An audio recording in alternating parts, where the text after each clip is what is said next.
3, 2, 1.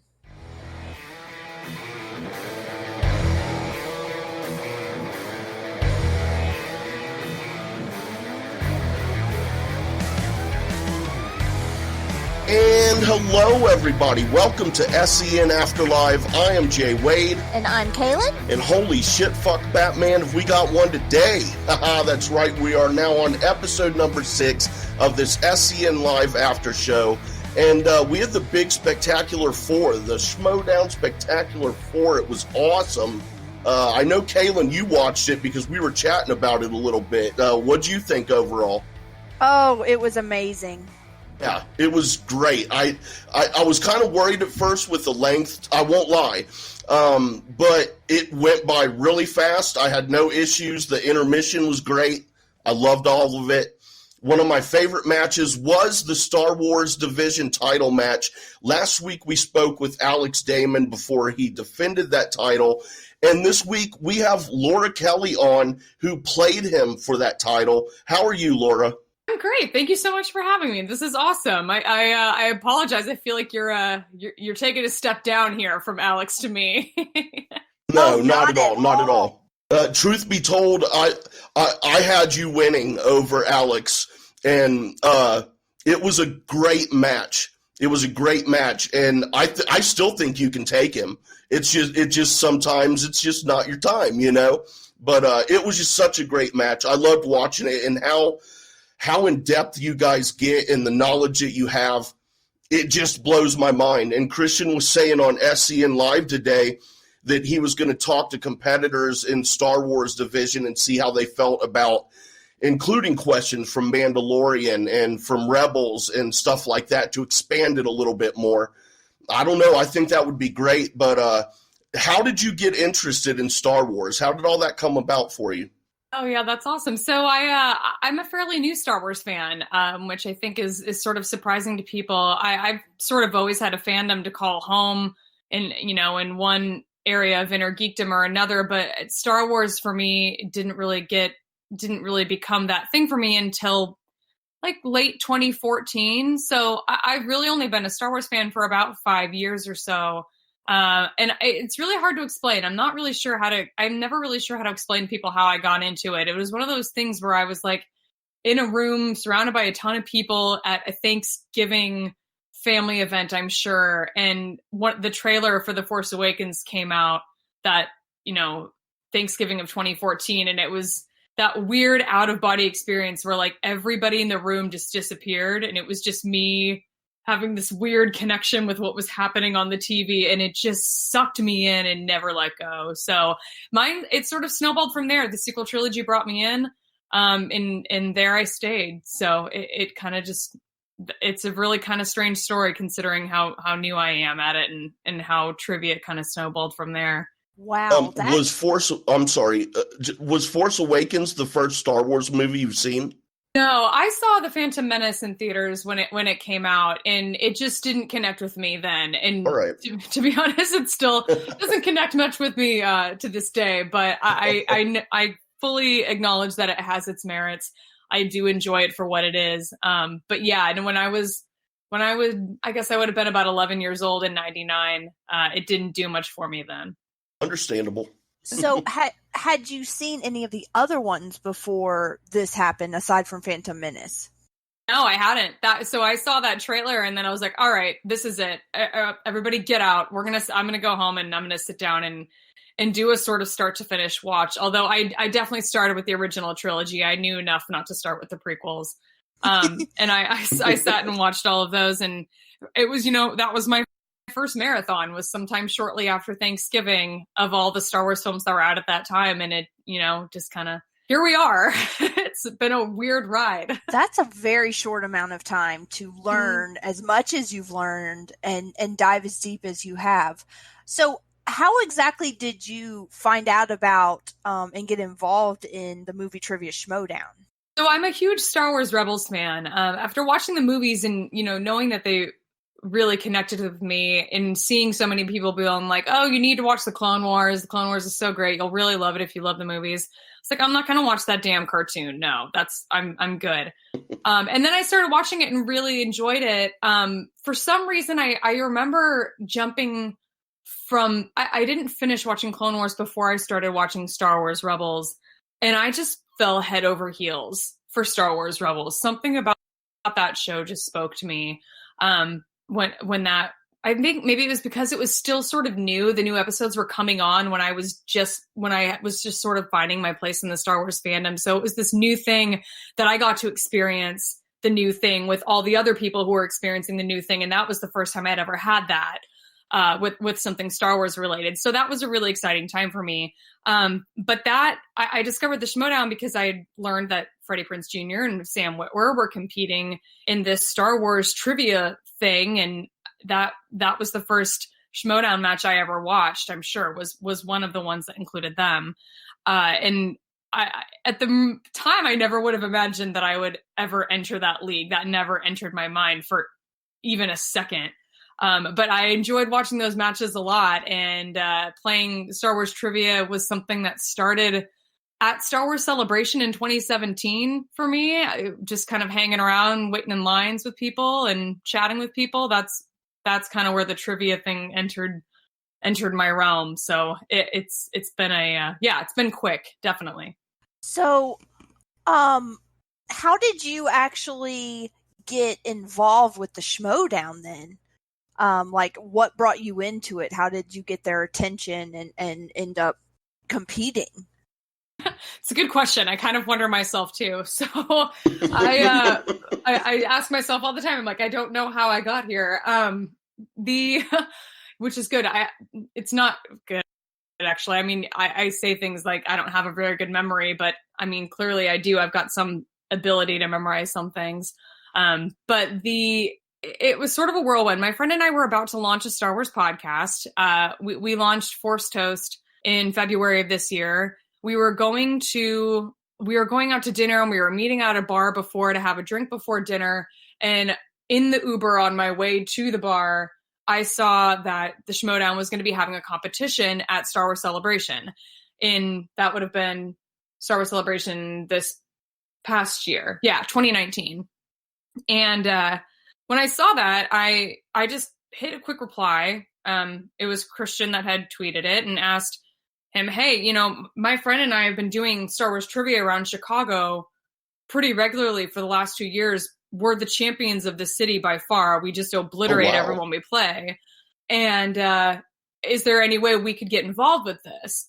And from there, he DM'd me. I wasn't expecting to get any response at all. I kind of just figured it would get ignored because they probably had all their players at that point. And he would just be like, man, fuck off. That's fine. But no, he responded, and we kind of talked a little bit, and he's like, hey, listen, I don't have room for 2 people. I only have 1 spot, but chat with your friend. Let me know which one of you wants to be involved, and I can get you in if you want to play.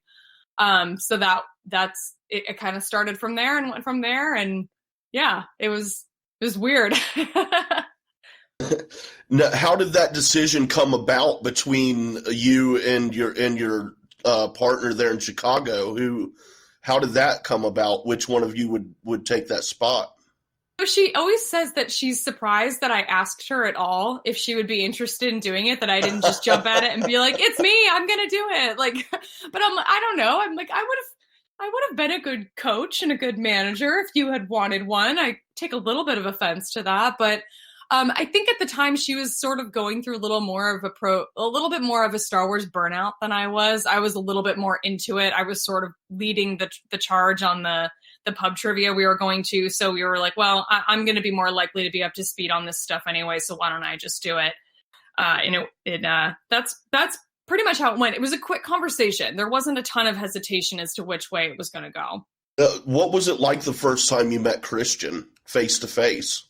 That was overwhelming because it was when I had walked into a room that was packed full of people that were at Star Wars Celebration. I mean, I think that room fit 300 or 400 people total, and it was completely packed to the brim. So I don't have a very clear memory of meeting him and Ken and Alex and Molly and all the other competitors that day, it was more of just like, holy shit, there are a lot of people in here. Yikes. Oh, I can imagine. So you did not meet any of them prior? No, I hadn't. I hadn't met any of the competitors. Well, I guess I had met Alex the night before at there was the 501st bash the night before, but that was part of Star Wars Celebration. I had met him briefly. For some reason, I didn't meet Molly that night. I don't know if she wasn't there or she just wasn't around at the time. But no, I had messaged and emailed back and forth with Christian at that point quite a bit, just kind of sorting out the details of, you know, what would be required, where to be and when. But at that point, no, I hadn't met anybody in person yet. So had you been following the at least the Star Wars side of the Schmoedown up until that point, or was it a brand new thing that you had not really known anything about at that point? No, I had been following it pretty closely because I remember watching the match from a previous Star Wars Celebration. I don't remember which one at the moment, but I remember thinking, I can do this. I know this stuff. I know this stuff just as well, if not better, than these people on this stage. So I know that I can do this if I get up there and try and compete with these people. So I was excited. I had followed it closely enough to know that I could compete, and that was, you know, all I needed. And for some reason, Christian Harloff took my word for it. That's really awesome. So you went in without an audition, he just took your word for it that you knew Star Wars and that you could hold your own up there.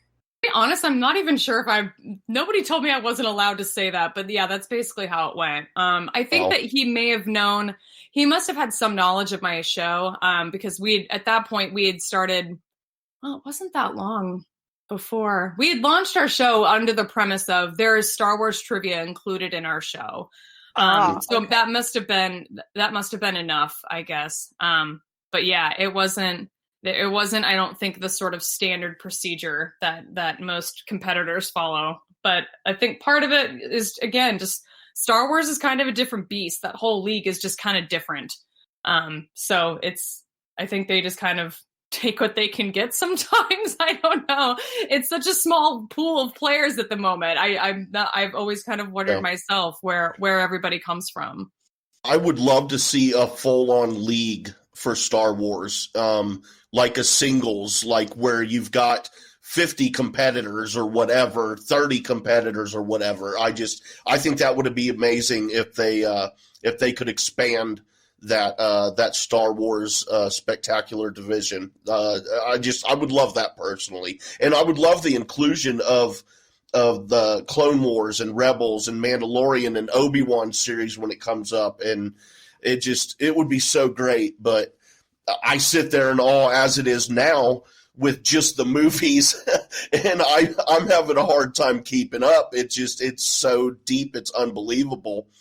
And it took you hardly any time at all, and you're in the Spectacular 4 competing for the title.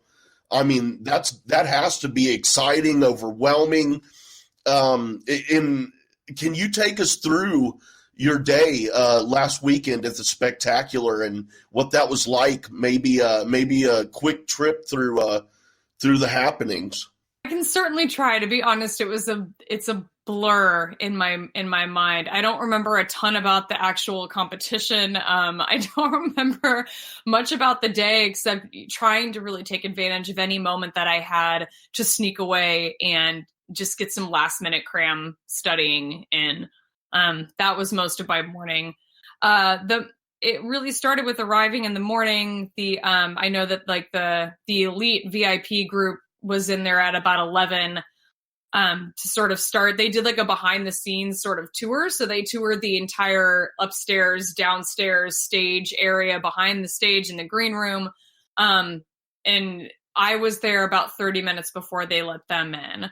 So I spent my morning and a lot of the meet and greet and the entirety of the first match that was played that day just kind of sneaking off for these 5 to 10 minute increments to get in some sort of last minute studying. And it was sort of frustrating because there wasn't any Wi-Fi in the theater, or if there was, nobody gave me the password. So I was having to use my phone. And by the time I walked on stage for the second match of the day, my phone was completely dead. So I I had used all the battery I could to get every little last ounce of studying in that I could that day. But yeah, it was a long day. 5 matches is a lot. The Schmoedown is a very ambitious thing, and it's really interesting to watch it all play out over the course of a day and see all of the people who are involved. It's really admirable what all of those people get up there and do. I don't know how any of those people memorize all just that general knowledge about general movie trivia.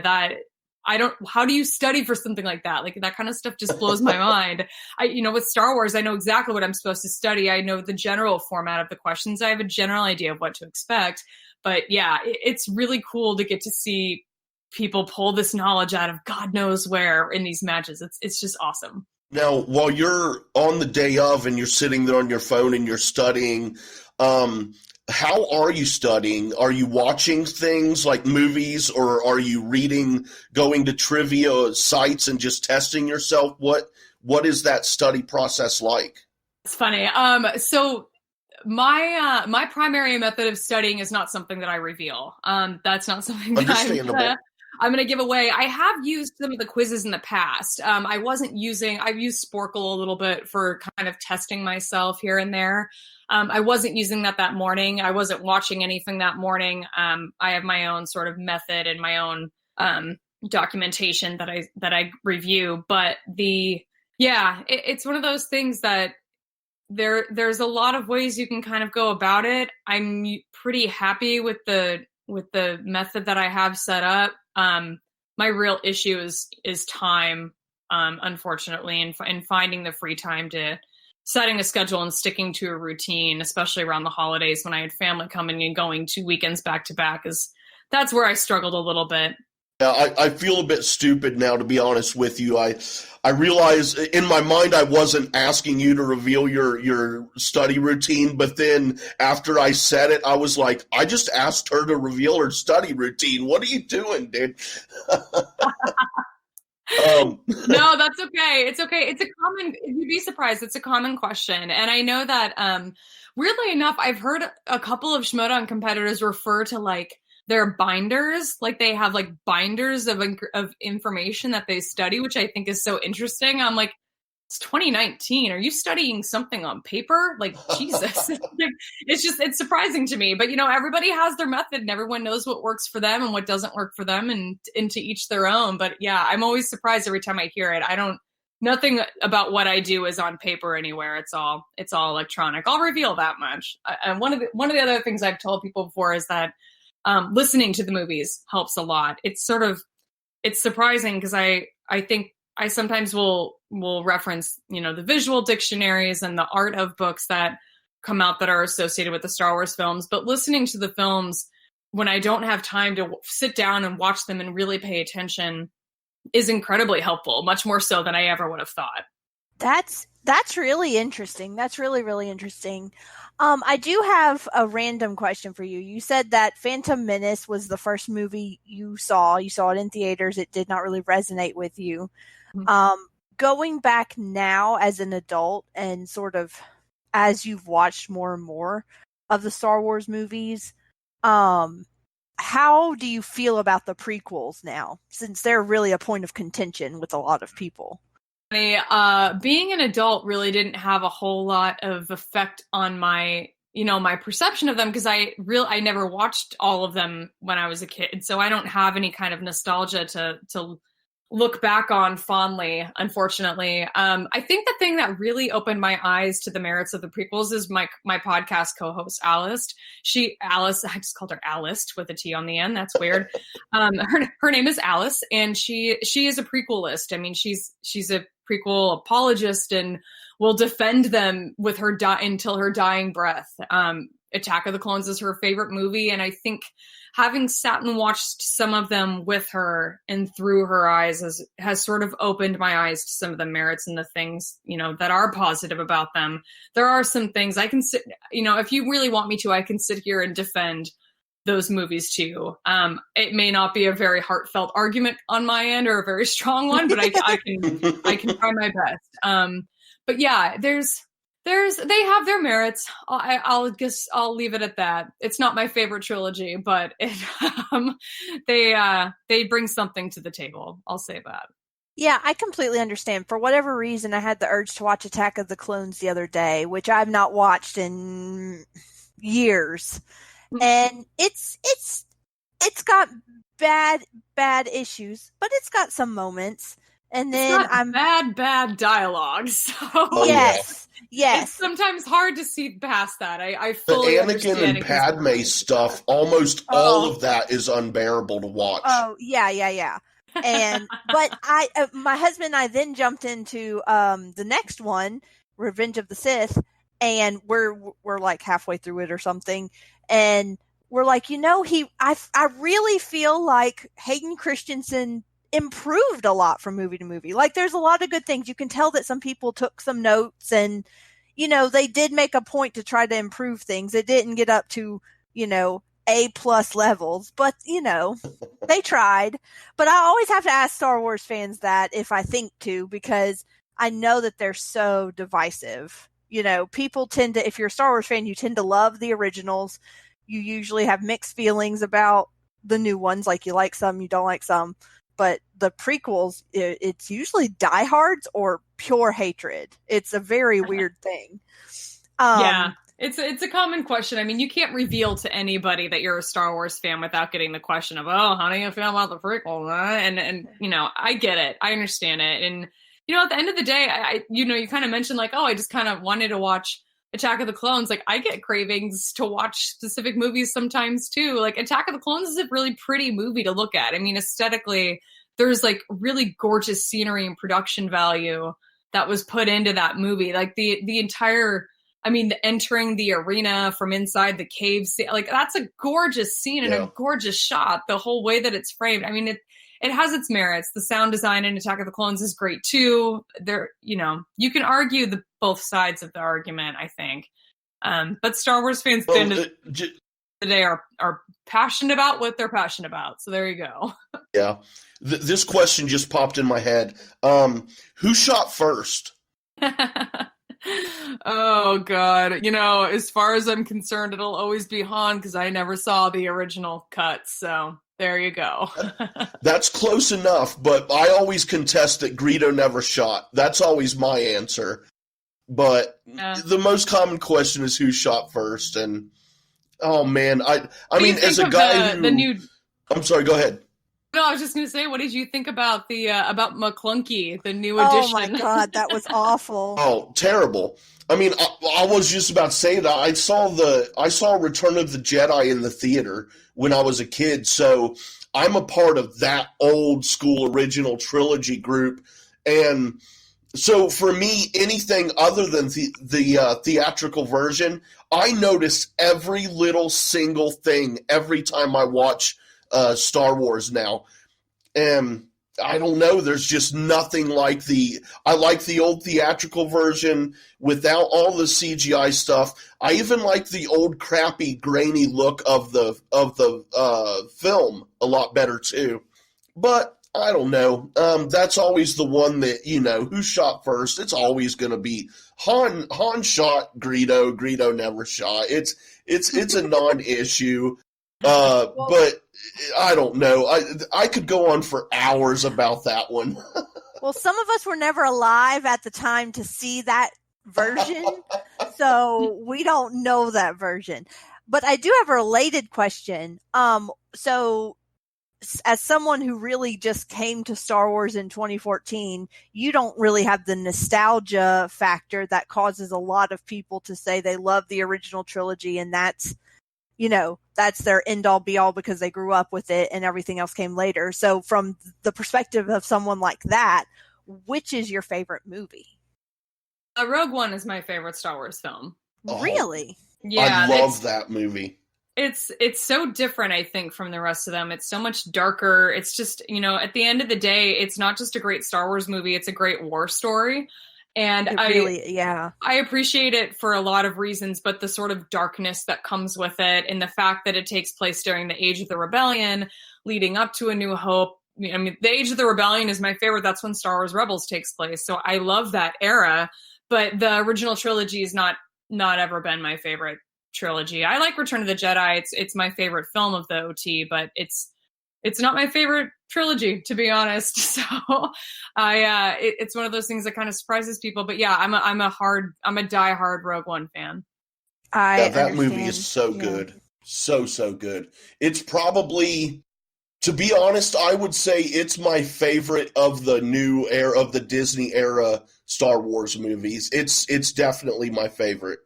God, I just love that movie. And that's even if you take out the Vader scene, I still love it. It's just so damn good. Yeah, agreed, 100%. And it was one of those things where that was the first one I got to see opening night, the first Star Wars movie that I got to see opening night with an opening night crowd. Like when I saw The Force Awakens, I saw it after it had come out. I was a little bit too intimidated to go like opening night with the full crowd in full force. So I waited a little bit to see it. But yeah, that Rogue One was my favorite. That's probably a big part of why it's my favorite. I mean, so many people, A New Hope is probably their favorite because it was the first one they saw in theaters opening night with their family. And I'm like, well, I didn't have nerdy parents, so sorry. Yeah, I totally feel what you're saying because I did see Revenge of the Sith in theaters, but it wasn't on my radar. Like it was like my cousin really wanted to see it, so she made me watch episodes 1 and 2 so we could go see 3, and it was like, okay. But Force Awakens, my husband talked about for months. He did a countdown. He'd be like, only 12 days till The Force Awakens. And we went open night, and I think we saw it 4 times in theaters. And it's my favorite of the Star Wars movies. And I'm wondering if the fact that I was in there with that opening night crowd and everything played into that like it sunk into me from the very beginning. I think it definitely plays a huge part in people's love for movies. I mean, I saw most of the Potter films opening night with midnight crowds back when midnight movies were still being showed at midnight opening night, and it does something. There's an energy and like a weird feel in that crowd that you don't get again, because then you go see it a second time and you're like, well, shit, this crowd isn't as fun. Yeah, no, I totally get that. It's one of those things that now that I have a baby, I'm like, the things she'll never experience, and that's one of them, because there's nothing like a midnight crowd. Nothing. Yeah. You're all just like high on tired. Yes, and people are dressed up and people are playing games and sitting in line for hours. No one will ever appreciate that either, because now with all theaters basically going towards assigned seating, like you won't appreciate the being in line for like 7 hours waiting to get in a theater. I'm not gonna lie, I don't miss that much. I don't. I like my reserve. But the camaraderie of it, you befriend the people around you and you get chatty or what. Now you just walk in and find your assigned seat and you sit there, like there was something to it. It was annoying, but there was something to it. Yeah, so, I suppose so. I'm like, that's hard when you've got, full-time jobs and stuff now. Yes. But I get that. I understand where you're coming from with that. I totally understand. Yeah. So back to the Schmoedown. The next time you get to play, which we all, I think, hope you do, because you really gave Alex Damon a run for his money. Yeah. And all of that. Who are you hoping you can face? That's hard to say. I mean, I hate to say that I would like to play Sam Witwer at some point, because I just don't like to get my hopes up that he'll come back. I do think that'd be really fun, but the impression that I got is that he's done, and likely will not be returning to the Schmoedown. To be totally honest, I'm excited to see where the new blood comes from. They've got to get some new players in this league. It can't just be down to me and Damon, and I know that Andrew DeMolanta is just chomping at the bit to come back and play again. But there has to be more than just the 3 of us. And I don't know what the status of Joseph Scrimshaw is, if he plans to play. I'm not totally certain what Molly's plan is, if she plans to play, but I know that there are other people out there that can do this and that want to do this and want to get involved. And I don't know what the correct method is to reach out and find those people, but I know that there are people out there that want to play. So I'm curious to see what the new season brings, and what the new blood is that we get, what we can get into this league at some point, hopefully soon. Do you think that potentially what Christian was talking about today on SEN Live about potentially adding in the shows and various things to widen, to broaden the sources and therefore perhaps tone down the questions a little bit, because you don't have to dig quite so deep if you have a bigger pool to pull from? Do you think that might be less intimidating to a new player or more intimidating? Because as someone like me, I'm looking at it right now going, they are so far beyond my level because they're, everything's so deep cut that I can't follow. Do you think that might have a positive impact on getting in new blood or a negative impact?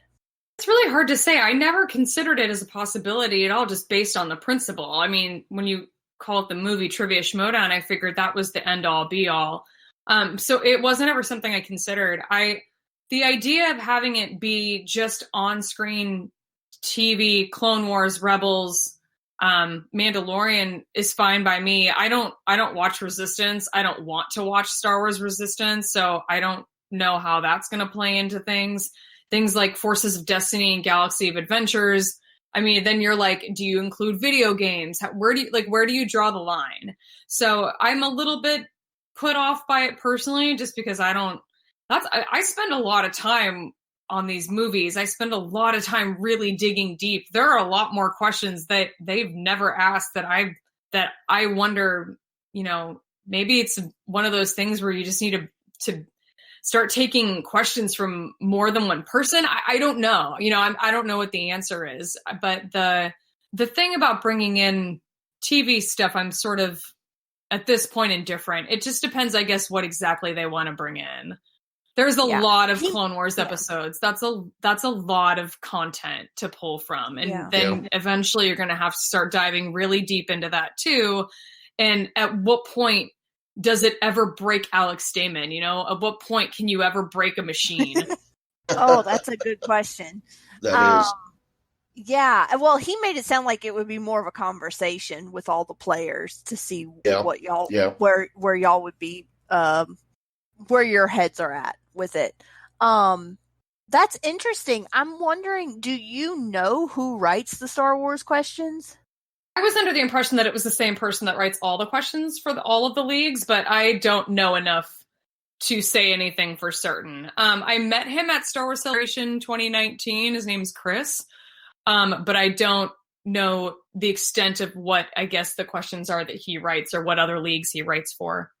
That's interesting because whoever's writing these questions, it's unlike the general league where, you could probably look some stuff up on IMDb and write questions about a movie you've never seen off of that.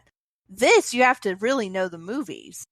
You have to go really, really deep into it to ask some of these questions. So it's really interesting. I'm wondering who is writing them, if it is him or if it's someone else, because he would have to be a diehard to write these.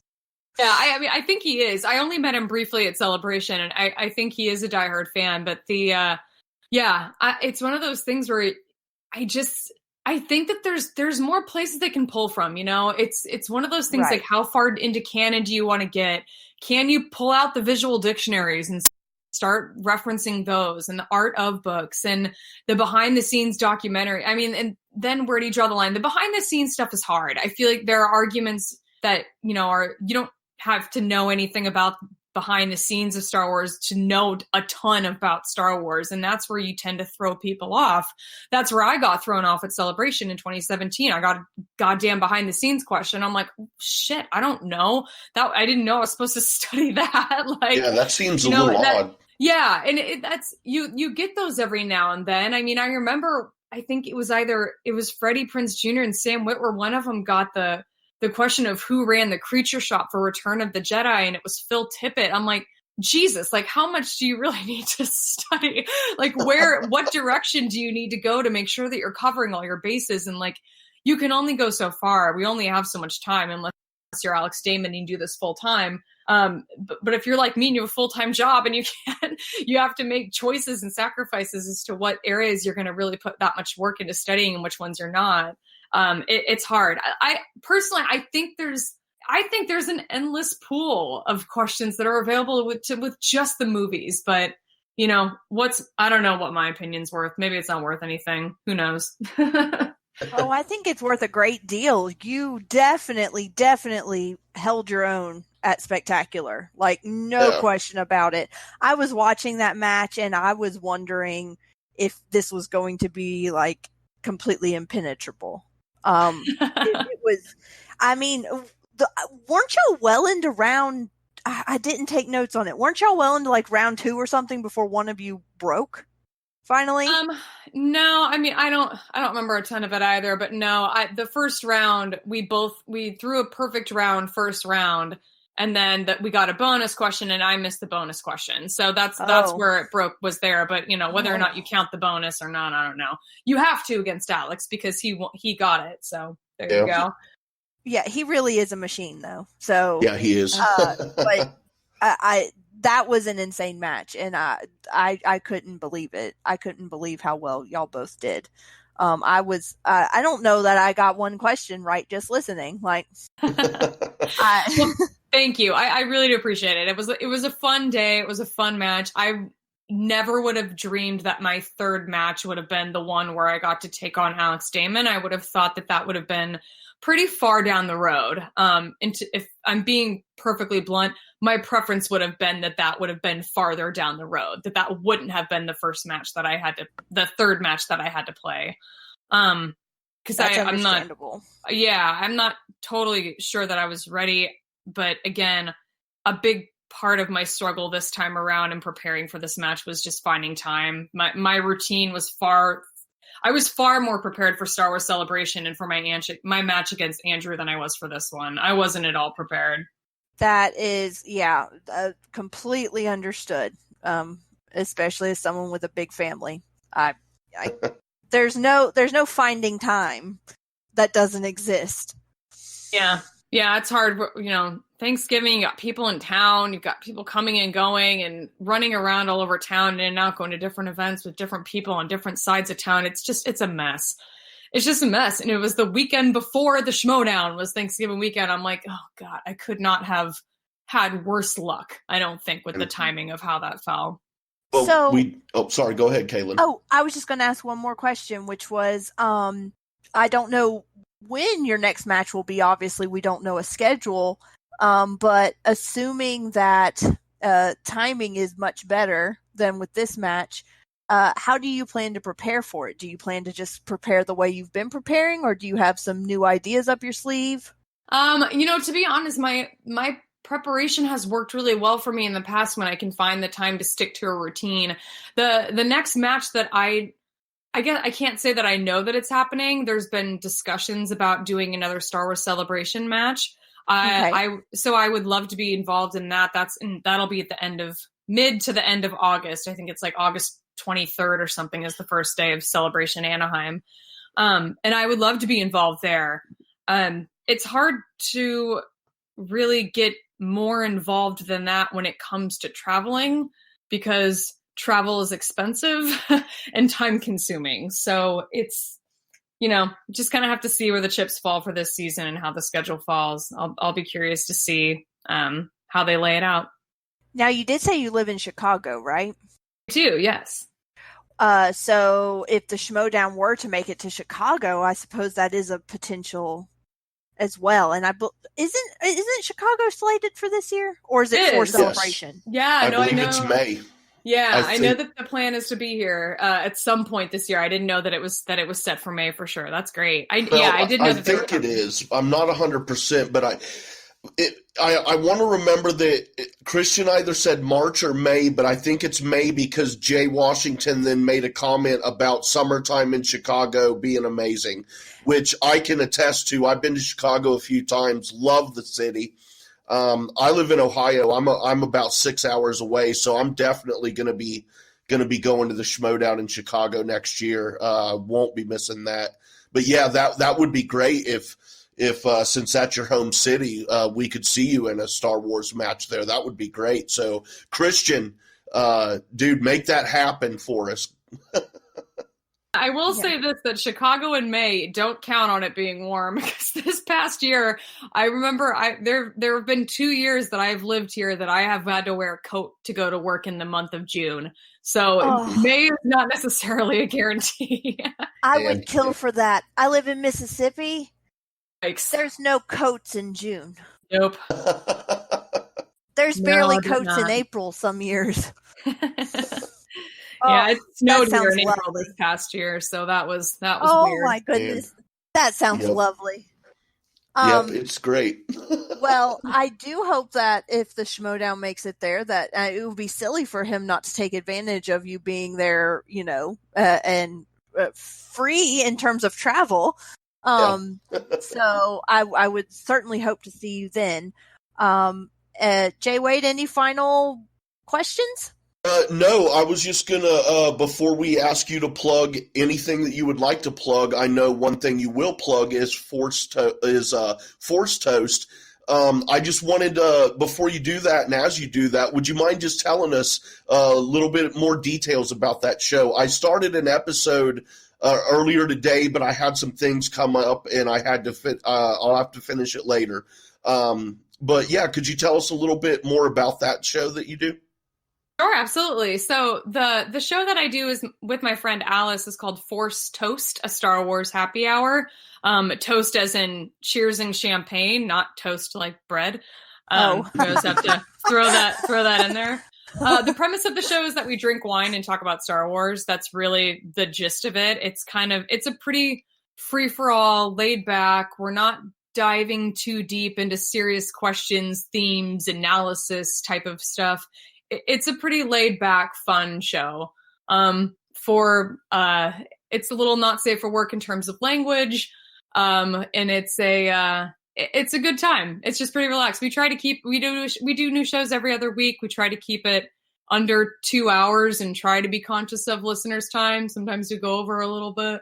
But it really is a lot of fun. We launched it in April and we're an every other Tuesday release. And, it's a lot of fun. We do trivia a little bit. We always have a couple of rounds of trivia right at the very end of the show. Sometimes when we're just being super lazy, we'll just grab Trivial Pursuit and use a couple of those cards. So most of the time we're writing our own questions. Sometimes they're sort of topical or themed. Sometimes it's just a free-for-all. It's a good time. We have a lot of fun with it. And Alice and I we met 2 years ago doing Star Wars trivia, so it's very much ingrained into the lifeblood of our show too. That's great. Everybody go check that out. And do you mind telling us where we can find you at on the social media?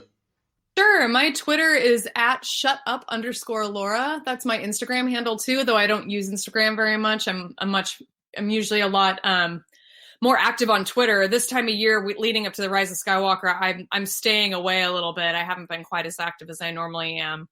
But yeah, @Laura. That's my handle. That's most of the places you can find me. The show is @ForceToastPod.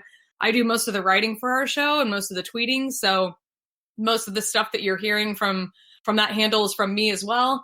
And we're on Instagram with that as well. But again, not quite as active. Just, it's a lot to juggle. Yeah. That's great. Thank you so much for joining us, Laura. We really appreciate it. That was a great match last week. Sorry you couldn't pull it out, but you gave Alex a hell of a run for it. So that was awesome. But yeah, thank you for your time. We really do appreciate it. And you're welcome back anytime you'd like. Thank you for having me. This was a lot of fun. Kalyn, J Wade, you guys are great. I hope J Wade, if you do come to Chicago, let me know. We'll grab a beer or something. If not at the venue, somewhere nearby. It'll be fun. Definitely. Sounds good. I will do that. We are going to take a quick promo break, but before we do, I'm going to plug something real quick because we don't have a promo for it. It's something brand new here. One of the co-hosts of, I'll tell you this, Laura, if you're familiar with Collider Live, here at Merc with a Movie Blog, we also have a Collider Live after show with Sarah, Mike, and Sean. And Sean and I are doing a little thing here, test for a new podcast show called Convince Me. The premise being where someone doesn't like a movie, someone else does like a movie, and the one person has to convince the other person it's a good movie. So as a little test for this, Sean and I are doing one for The Last Jedi. Famously, I don't care for that movie at all. Sean, it's his favorite. I've seen his list. It is his favorite Star Wars movie. So we're doing it in two parts. Our first part will be out this weekend. Well, here actually in a couple days, just before the release of Episode 9. And he has his first shot in convincing me that The Last Jedi is good. Then he will get one more shot after I see Episode 9, just to give it a fair chance. Maybe JJ can change my opinion a little bit. But just wanted to plug that before our promo break, since we don't have a promo for it. Be on the lookout for that and let us know what you think. Called Convince Me that The Last Jedi is good. But until then, we will be right back after this short pause for some other shows from Merc with a Movie Blog. Hey everybody, Sean and Wade here to tell you about our new review show following each episode of Disney Plus's The Mandalorian. Dude, yes, Boba Fett! Not exactly, Wade. Set in the Star Wars universe, The Mandalorian takes place 5 years after Return of the Jedi and follows a Mandalorian bounty hunter beyond the reaches of the New Republic. Yeah, Boba Fett. Did you even watch Return of the Jedi? Never mind. Join us here every week on the Merc with the Movie Blog feed. Thank God Kalyn will be here too. I don't think I can handle Wade on my own.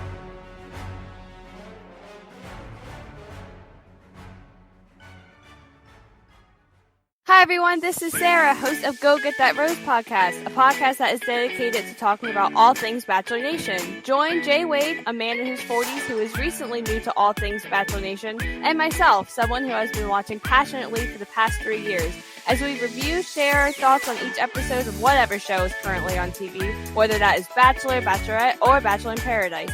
We might not even know everyone's name, but we have fun nonetheless. You can find us on Merc with a Movie Blog feed wherever you listen to podcasts.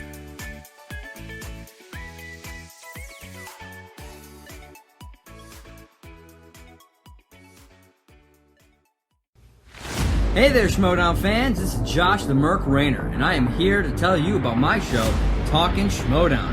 Whether it's Andrew Guy getting hit with a chair, John Roca screaming, "Outlaw!" or the emotional retirement of the Shire Wolves, I talk about it all. So you can catch me right here on Anchor and all the other major podcasting platforms. So, as I ask every episode, are you ready to talk Schmoedown? I am.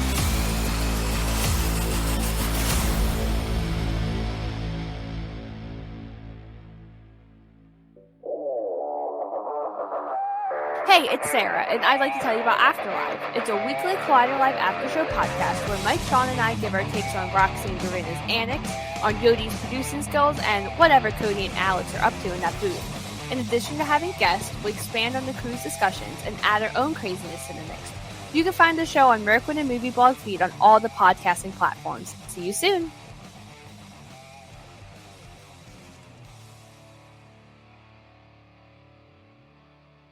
And be sure to check out those shows from Merc with a Movie Blog.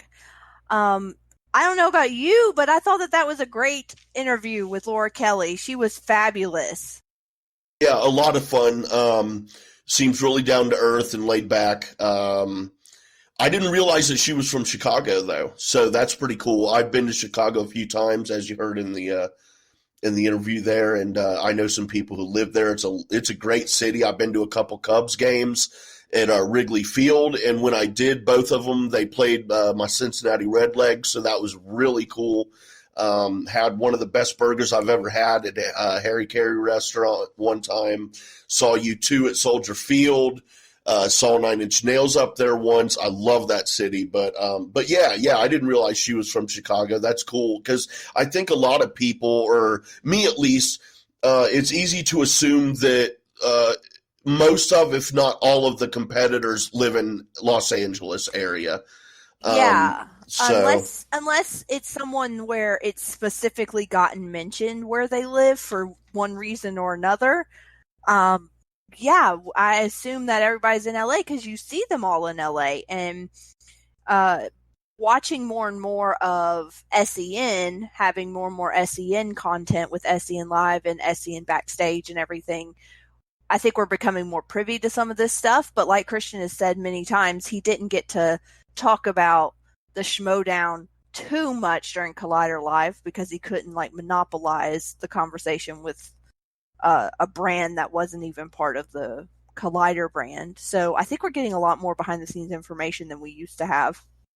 I'm sure if you were religiously watching the rundown or listening to the rundown and following these people very meticulously on all their social media, you'd probably piece together where they're from, but I had not. I knew that Janine traveled just a few hours from somewhere in California, and I knew that a group of them were from Arizona, but yeah, I had no idea she was from Chicago, and that's really cool. And hopefully when they go to Chicago, he makes a plan, Christian, makes a plan for her to be in a match, because, you might as well utilize it while she's, there's no travel expenses.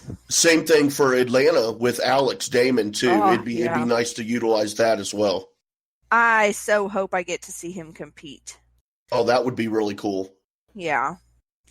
But as we were talking about with Laura Kelly, the Spectacular happened this past weekend, and it was 5 matches. And obviously, if you're listening to this, it's spoiler heavy, so, or at least spoiler somewhat, maybe not super spoiler heavy, but certainly don't listen to this if you haven't watched it. If you don't want to know who won or lost, don't listen to this episode. We will have a very spoiler-heavy episode next week. Yes, we're going to go into it more when we have some more expertise on the panel. But just to sort of recap what happened and how we felt about it, I have a question for you. How many matches did you predict correctly?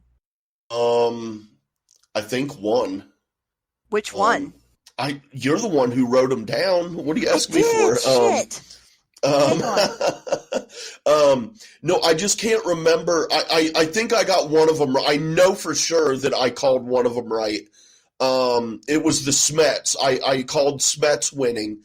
But I know I called Laura winning, and I called Bibbs taking the whole thing, so I know I messed up on that. And I did call the Founding Fathers.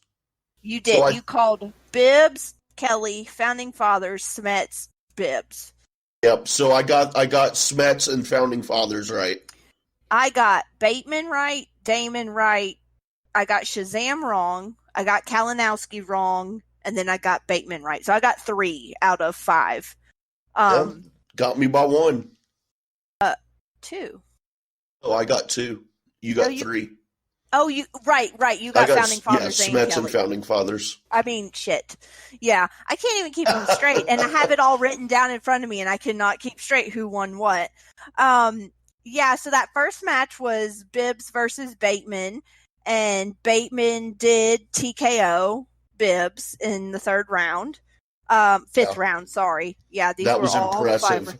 These were all 5-round matches, and look, 5 matches of 5 rounds was long. Yes, it was. It was rough. I was falling off towards the end. I didn't even really watch the very last match because I also had other stuff happening at that moment. I had to watch it the next day. It was on, but I was not paying attention to it. None of that happened for me. It was long, but I was never not engaged. The only time that I wasn't engaged was when they had the intermission, and I didn't have anything else to do, and I was completely bored, and I almost took a nap. But other than that, I was completely engaged. But it was long, though. But it didn't really wear on me too bad, I guess. Well, what wore on me was not even related to the match, was not the Spectacular's fault, was the fact that as soon as we figured out that Atlanta tickets were on sale, we went on there to buy them, and the thing spazzed out, threw an error code, and then we looked on our credit card and they had charged us twice. And we bought elite passes. So they charged us over $1,000 when they should have only charged us $500. And it was showing up so I was just like fuming. and sending emails and trying to contact the support and whatever. So that's why I was totally missing that last match, because we just thought like between matches we'll just buy the tickets real fast and it'll be fine. And that's what had my attention. But I've already shouted him out twice on SEN Live, but Jonathan, their event person, is fabulous. He got right on that shit and is having it fixed and everything, and is just, he's great. He is on top of stuff. So that was great. So that was not Oyama and Bateman's fault. It was a very interesting match once I actually sat down and watched it with a clear head. It was just unfortunate that happened in that moment. That was my personal problem. Other people probably were not experiencing that. So the second match was Damon versus Kelly. Damon did win, and honestly, not that crazily. No. It was 29. She was toe-to-toe till the bonus question. Yes. Yeah. And it wasn't a TKO or a KO. He won. He had to answer at least one question right in the third round to win, and he did. He answered his 2-pointer. He needed to answer more, he may have gotten the 3 and 5 right. We'll never know, but he only won by 1 point. She is definitely a competitor to look out for. But you just cannot give anything up against him. She missed that bonus question. They both threw perfect second rounds. The third round, she got wrong. That's the betting round. She got it wrong. He got it right. He bet 3 points. She bet 2. So he won 3 and lost 2, and she lost 2, which is really where the big difference happened. Yeah.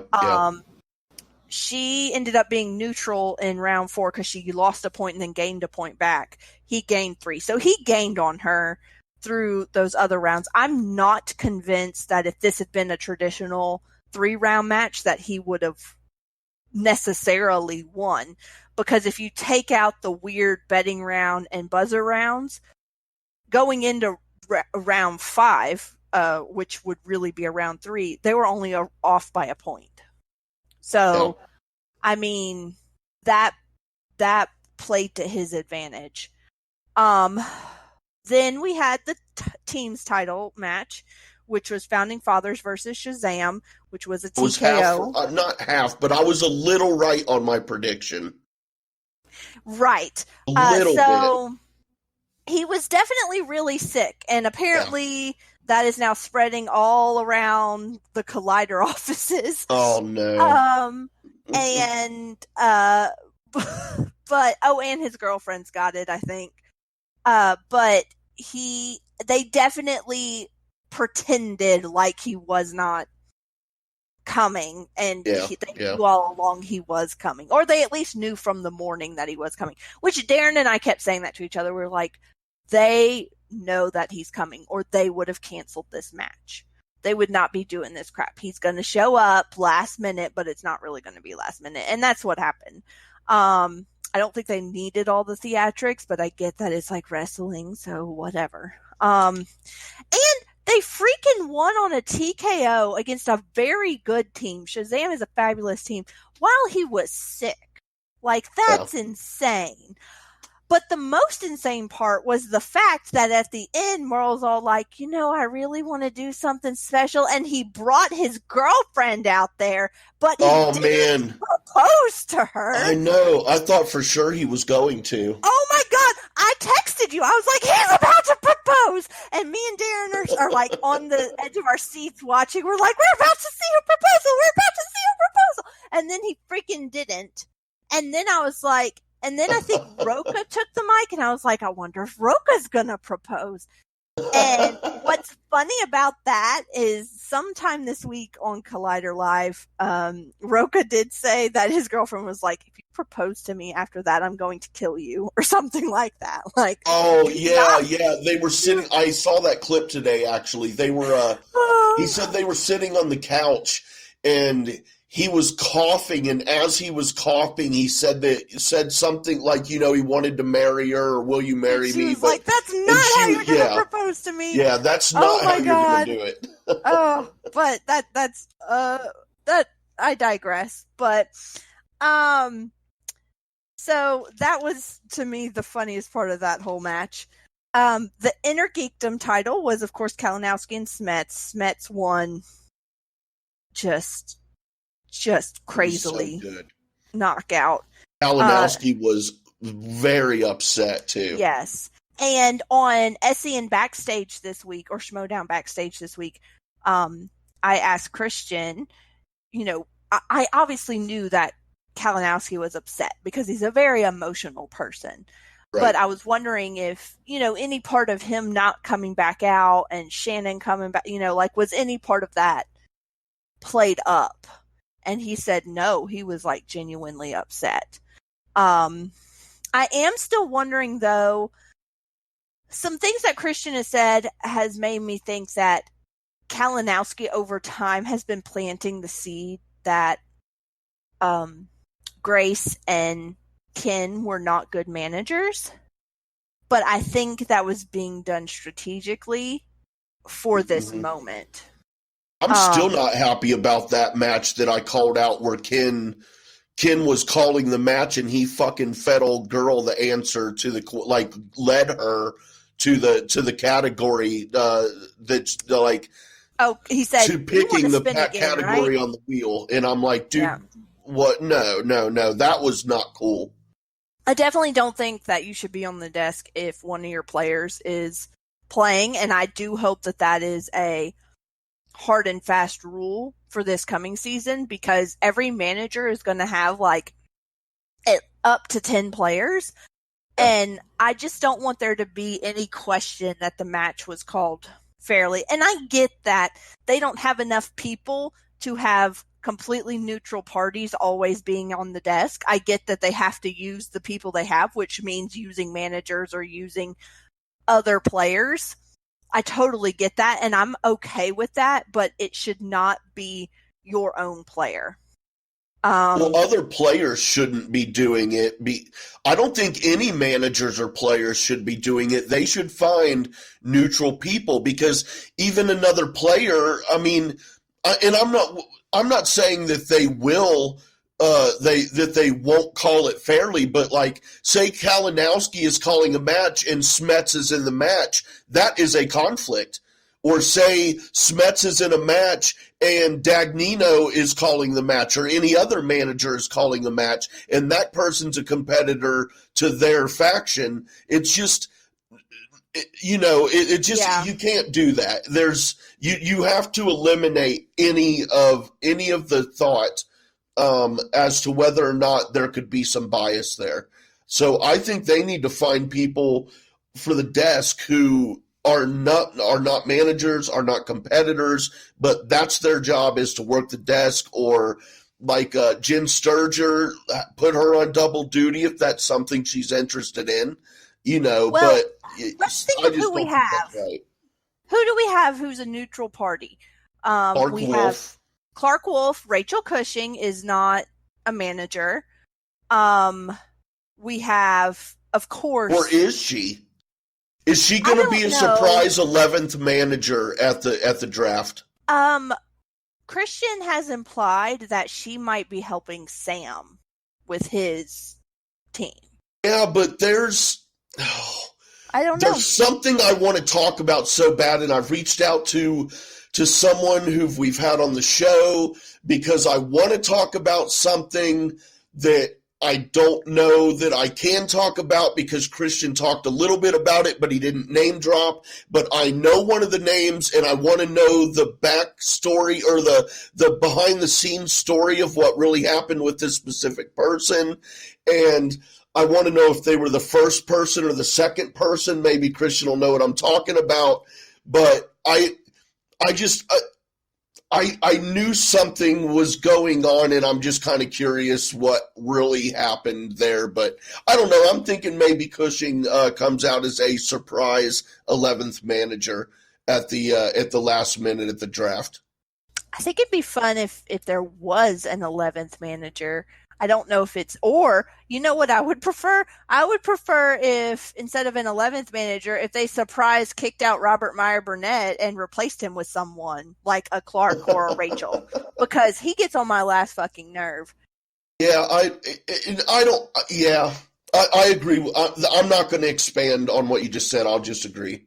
And his team name is the Burning Droogs. Yeah, what whatever. The fuck? What does and that that's even another mean? thing that What's happened a is Droog? And it's from it's a reference from A Clockwork Orange. I'm fairly certain that was a reference, or the gang name, or a reference to the gang from Clockwork Orange, if I remember correctly. That is not a 4-quadrant kind of reference.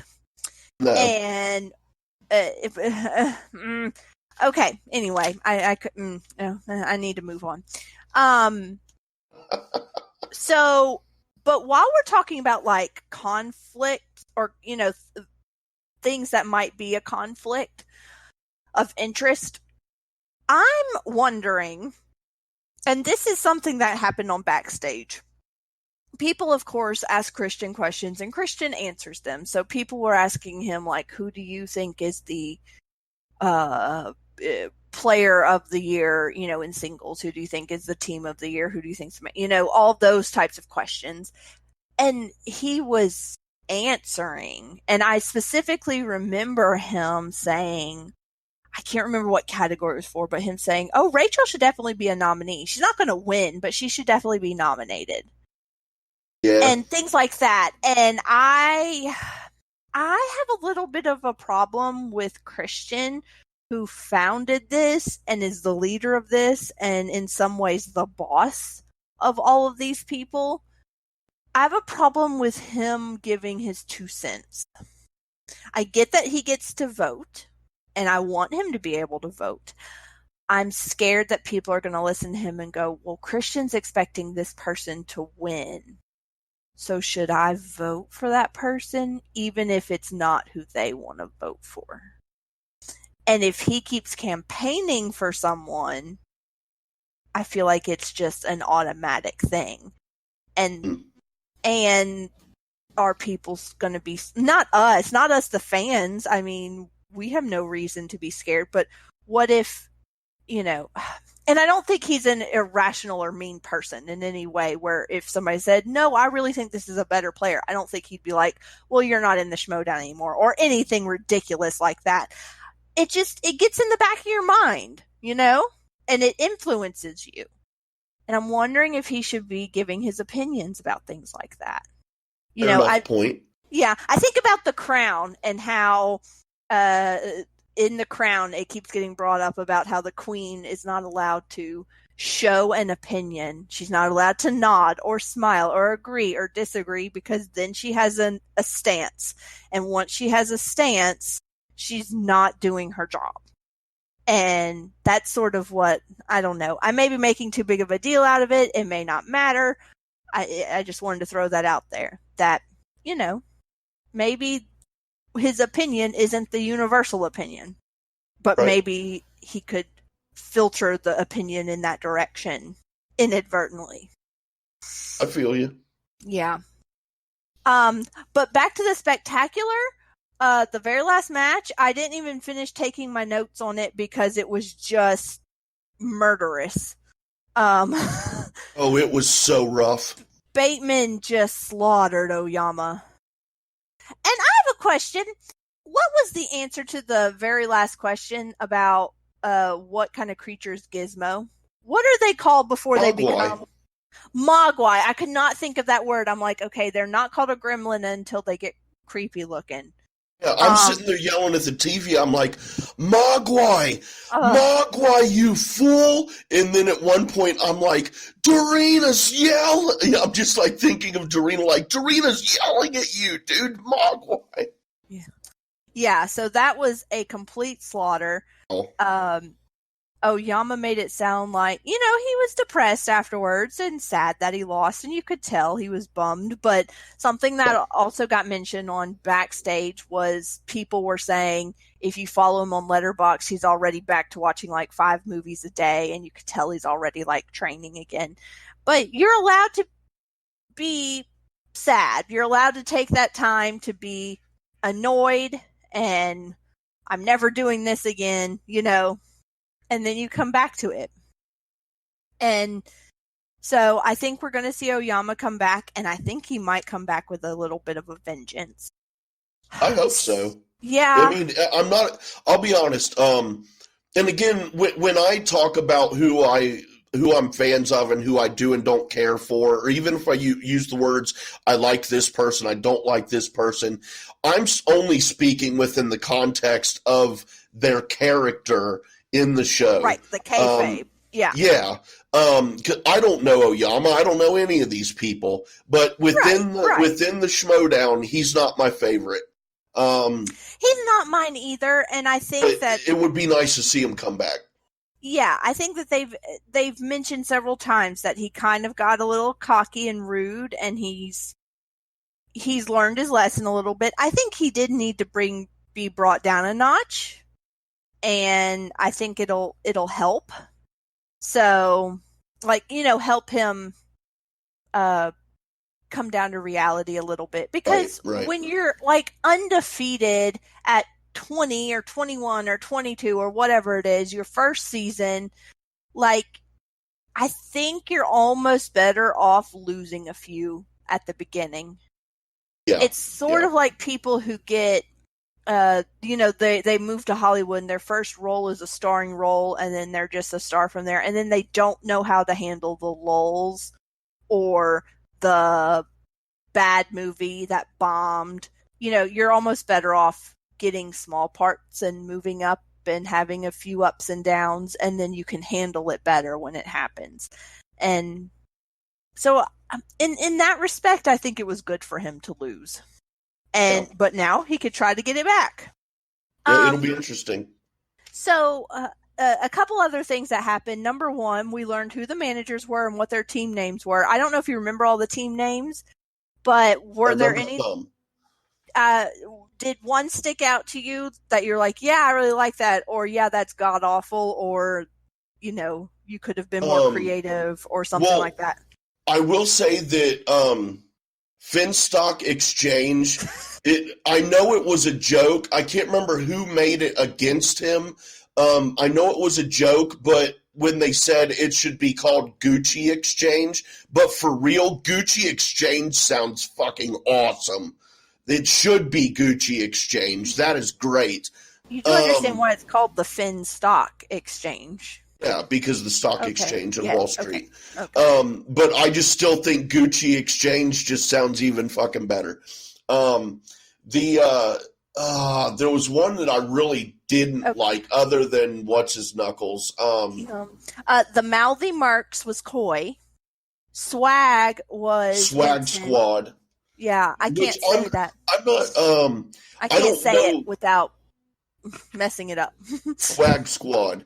Swag Squad. I don't know about them. I just think that that's going to be a fun team, and I'm looking forward. I'm definitely going to support and follow that team. I don't know if it's going to be like the team that I will support the most, but I'm definitely going to be rooting for Winston's team. It sounds like it's going to be a blast. And his little catchphrase is drip drip, and I don't know what that means. I'm not 100% either, but I'm pretty sure it's a sexual term, reference of some sort. Jay Washington was Villains and Heroes. That's rather boring. We talked about Tom in the Finstock Exchange. Roxy was Rock Stars, which I expected because that's like what she calls her fans, like when she live streams. Kaiser's still the Dungeon. That's boring. Sam is the Usual Suspects, which is great. But I was it would have been cool if I was thinking that one would have been cool if he would have just called them the Bastards, because everyone knows the Inglorious one, so he wouldn't need to make it Inglorious Bastards. It could just be the Bastards, and then everyone knows it's the Inglorious one's Bastards. The Inglorious Bastards. But I bet that was tossed around or something like that. I bet Christian nixed it because of children. Yeah. Man. Which a bunch of them totally ignored the fact that there were children watching because they were dropping F-bombs left, right, and center. Yeah. Fife Club obviously is Emma, and Grace is going to be her like advisor or helper or support or something. Shannon is going to lead corruption now. She basically took corruption away from Ken and Grace. And Robert Meyer Burnett is the burning droogs, which they can burn for all I care. Yeah, and I found out what drip drip means in slang. It means extremely fashionable or sexy, which goes right along with swag. Swag. So makes sense. I guess you and I are not either of those things since we don't know what these words mean. Well, I mean, I'm sexy, so I'm one of those two things. It just means that I'm not hip. So, nor am I. The other thing that happened was we learned that Andrew Guy, he did retire, but he didn't. He later changed his mind and is not really retired, which we did learn on Backstage or SEN Live. Today on SE. Well, it Christian was both, mentioned but he it. confirmed it today. Right. Andrew did personally. Yeah, that he really was upset in the moment. He really did retire. No one knew, even though people are like, "Oh, they're bad actors," and they're. It's like, no, he's a good actor. He did a commercial that he did such a. I can't remember what it was for, but he just did such an amazing job. I believe it was a commercial for the military, not like for the military, but like in support of. Military or military service or something like that. But he's a good actor. Well, I could tell he's a good actor because his character is nothing like him, but it's so believable. Yeah, it is. It is. And so some other stuff that, okay, so I guess before we move on from Spectacular, was there anything else that happened that you think we should mention? Not at Spectacular or anything, but I mean, just kind of a segue from Spectacular, but into a couple more Schmoedown things was just Brett's fake coverage of the Spectacular was really funny. His improv coverage or reviews of anything is funny. He's great at yes and. Like, he is so great at just rolling with whatever gets thrown at him. I want him and Ken to do something together because that's what Ken and Josh are so good at on the afternoons. And right on. To the point that I don't even realize that's what they're doing sometimes. I've caught on now, but at the beginning I'd be like, oh, they're talking about like a product or a TV show or something. And I'd be like, man, I'm gotta watch this show. And then, like, at some point I realized, oh, it's fake. They're just, like, riffing. So I need him to hang out with Ken Knapsack sometime. Yeah, that'd be good stuff. Now... Yeah, there was that. And then, the couple... One rule thing that Christian was talking about implementing next season my choice word for it was bullshit, which is suiting for what it was. For the no cussing thing and losing a point. They were discussing, it was suggested that the competitor should lose a point or a JTE for cussing. And my response to that is bullshit. I mean, I understand that he wants to cut back on the language and all that, but it's just, there's no way, man. You can't do that, dude. You're screwing the hard work that these people put into it because they cussed. Now, I could understand, like, I'm not saying I could understand, meaning I can understand at this point you take points away. No, I can never understand that. But, I mean, I can understand you got issues with people who excessively cuss and you can't get them to stop doing it. Okay, quit giving them matches. That will set them straight. But when they actually play and they compete and they put in that work and then they earn those points, they shouldn't lose points because of language. They just shouldn't. Or a JTE. It's just, you can't mess with their gameplay like that because of language, I don't think. I don't think it's right. So, pre-recorded studio matches, you can cut around it. Like if the main issue is there's children watching, you can edit it or whatever.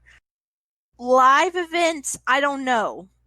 I mean, the thing is, if a kid goes to like a wrestling match, which they can go to, I know that the wrestlers are more well trained in the sense that they know that they're on a certain network or whatever, so they can only say certain things. But they're going to hear it from the people sitting around them in the crowd for sure.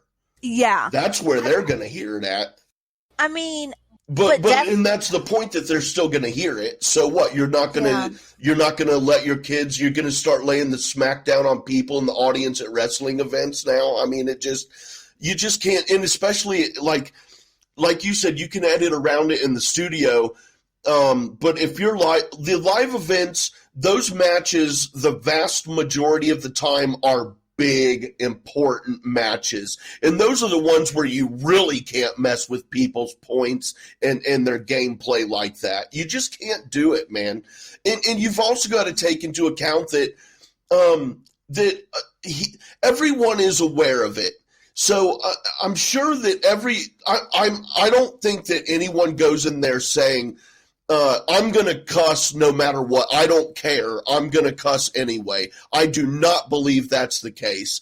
I believe it is in the heat of the moment. And if you're going to start stripping points and JTE rules from people, punishing them like that because of cussing, and it's 99.9% of the time done in the heat of the moment, then I mean, I just think that's wrong. And I don't have a suggestion to curb it other than, like I said, if it's an excessive problem with a specific person or people, then bench them for a match. Let that be the punishment.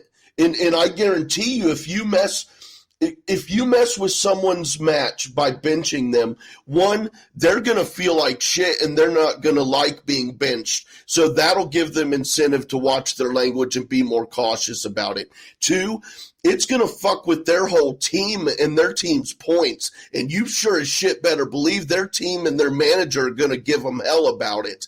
That will give them more incentive to clean it up. But, I mean, in the middle of a match and someone drops an F-bomb and you're just like, oh, you lose a JT rule or you lose a point, like that I don't know. I cannot back that. I don't have strong feelings either way. And the other issue is half of the F-bombs didn't even come during... I don't know if any of them actually happened during a match. No, they didn't. They happened during promos or during the interviews afterwards, or I think wasn't one of them Shannon Barney when she went up there to talk about she was taking over corruption? I think so. So, like, what are you going to do then? Aside from penalize points off of the team or something? I think that's what they mean. I think they mean if you cuss at all, like during the match or in the middle or stuff that. And I'm just like, that's not. And and also another thing, I could hear Christian's rebuttal to what I said about benching them for a match being like, well, they're going to lose points because they're not even allowed to play in the match. They'll lose more points by being benched than they would if they would play the match and then lose a point or two during the match.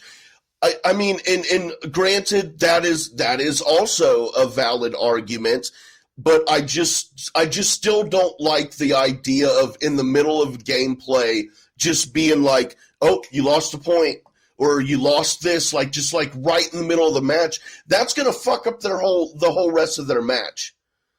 And I don't think that's the right place or time.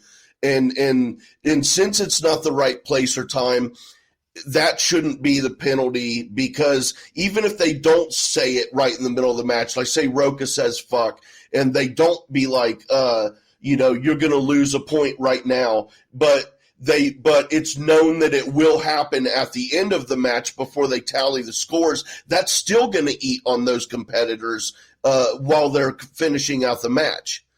Yeah, I don't think that this is something that's set in stone. I think Christian was Oh no, it was just suggested, but I mean, Yeah. I definitely wanted to put my 2 cents in on it. Because, Yeah. I mean, if it's suggested and he was saying it's a good idea, I at least want to say something about it, because I don't agree. And I'll say it again, that the call, the result of the challenge in the Looney Bin match, it's still pissing me off.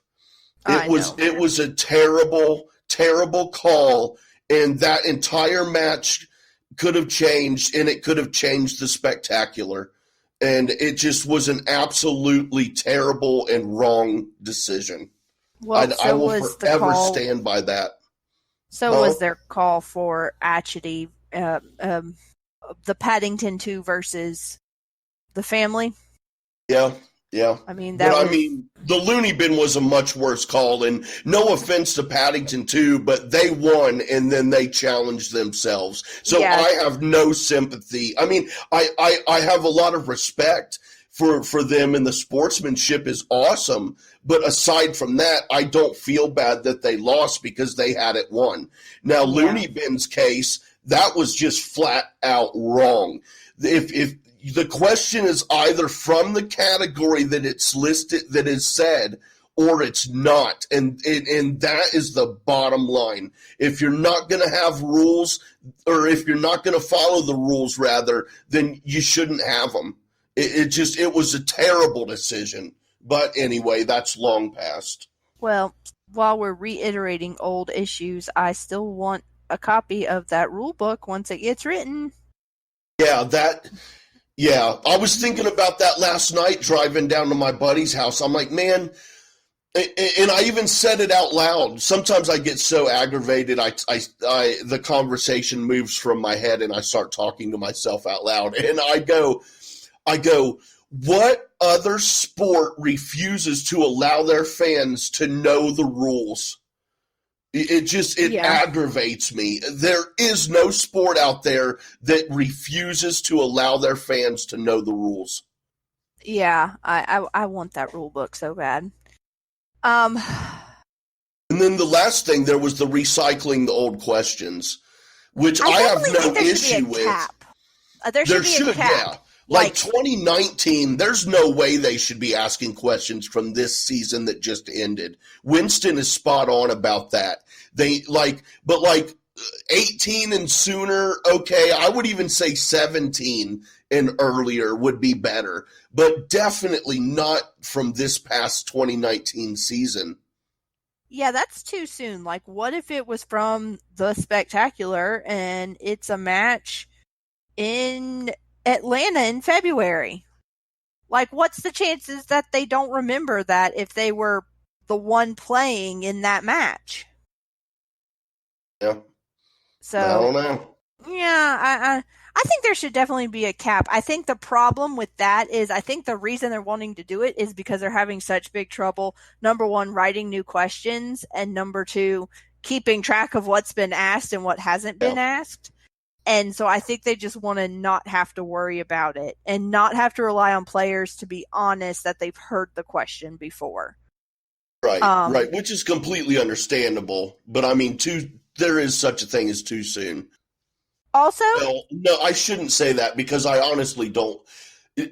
Sometimes there is such a thing as too soon, and this is one of those cases. Yeah, I definitely think you should have a buffer where someone would have to, unless it was an iconic question, you're not going to remember a lot of very specific questions that came up from 2016, 2017. Unless you're going back and studying game film. But if you're going back and studying game film, you should be rewarded to an extent because you're doing your job. Right, You're preparing. I mean, so I always go back to my job, which is teaching.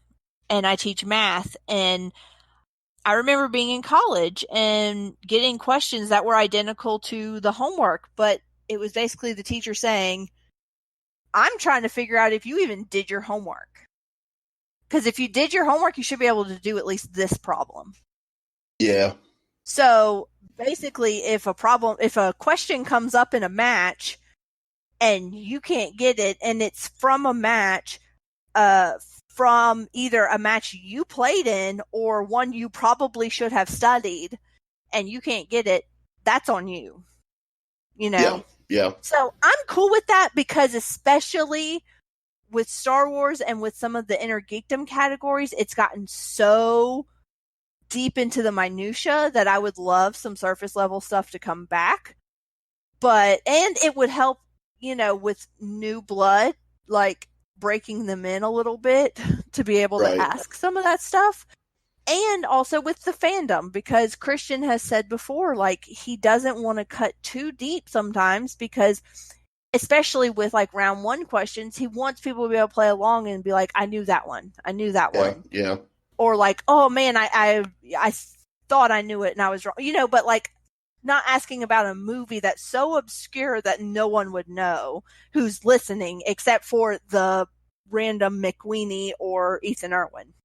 Right, exactly. So, one more thing, and this is not specific to Schmoedown, this is more about the network as a whole. Christian has said this several times, and it's severely bothering Darren and me by extension, which is he keeps using the word investor. And he keeps saying the problem is I'd have to pay an investor back. And I just want to clarify something. An investor does not loan you money. An investor infuses the company with money, typically in exchange for a portion of ownership, or in exchange for some sort of profits or something. Yes, but the profits would come after their original investment was returned. You see, I think that's what he means.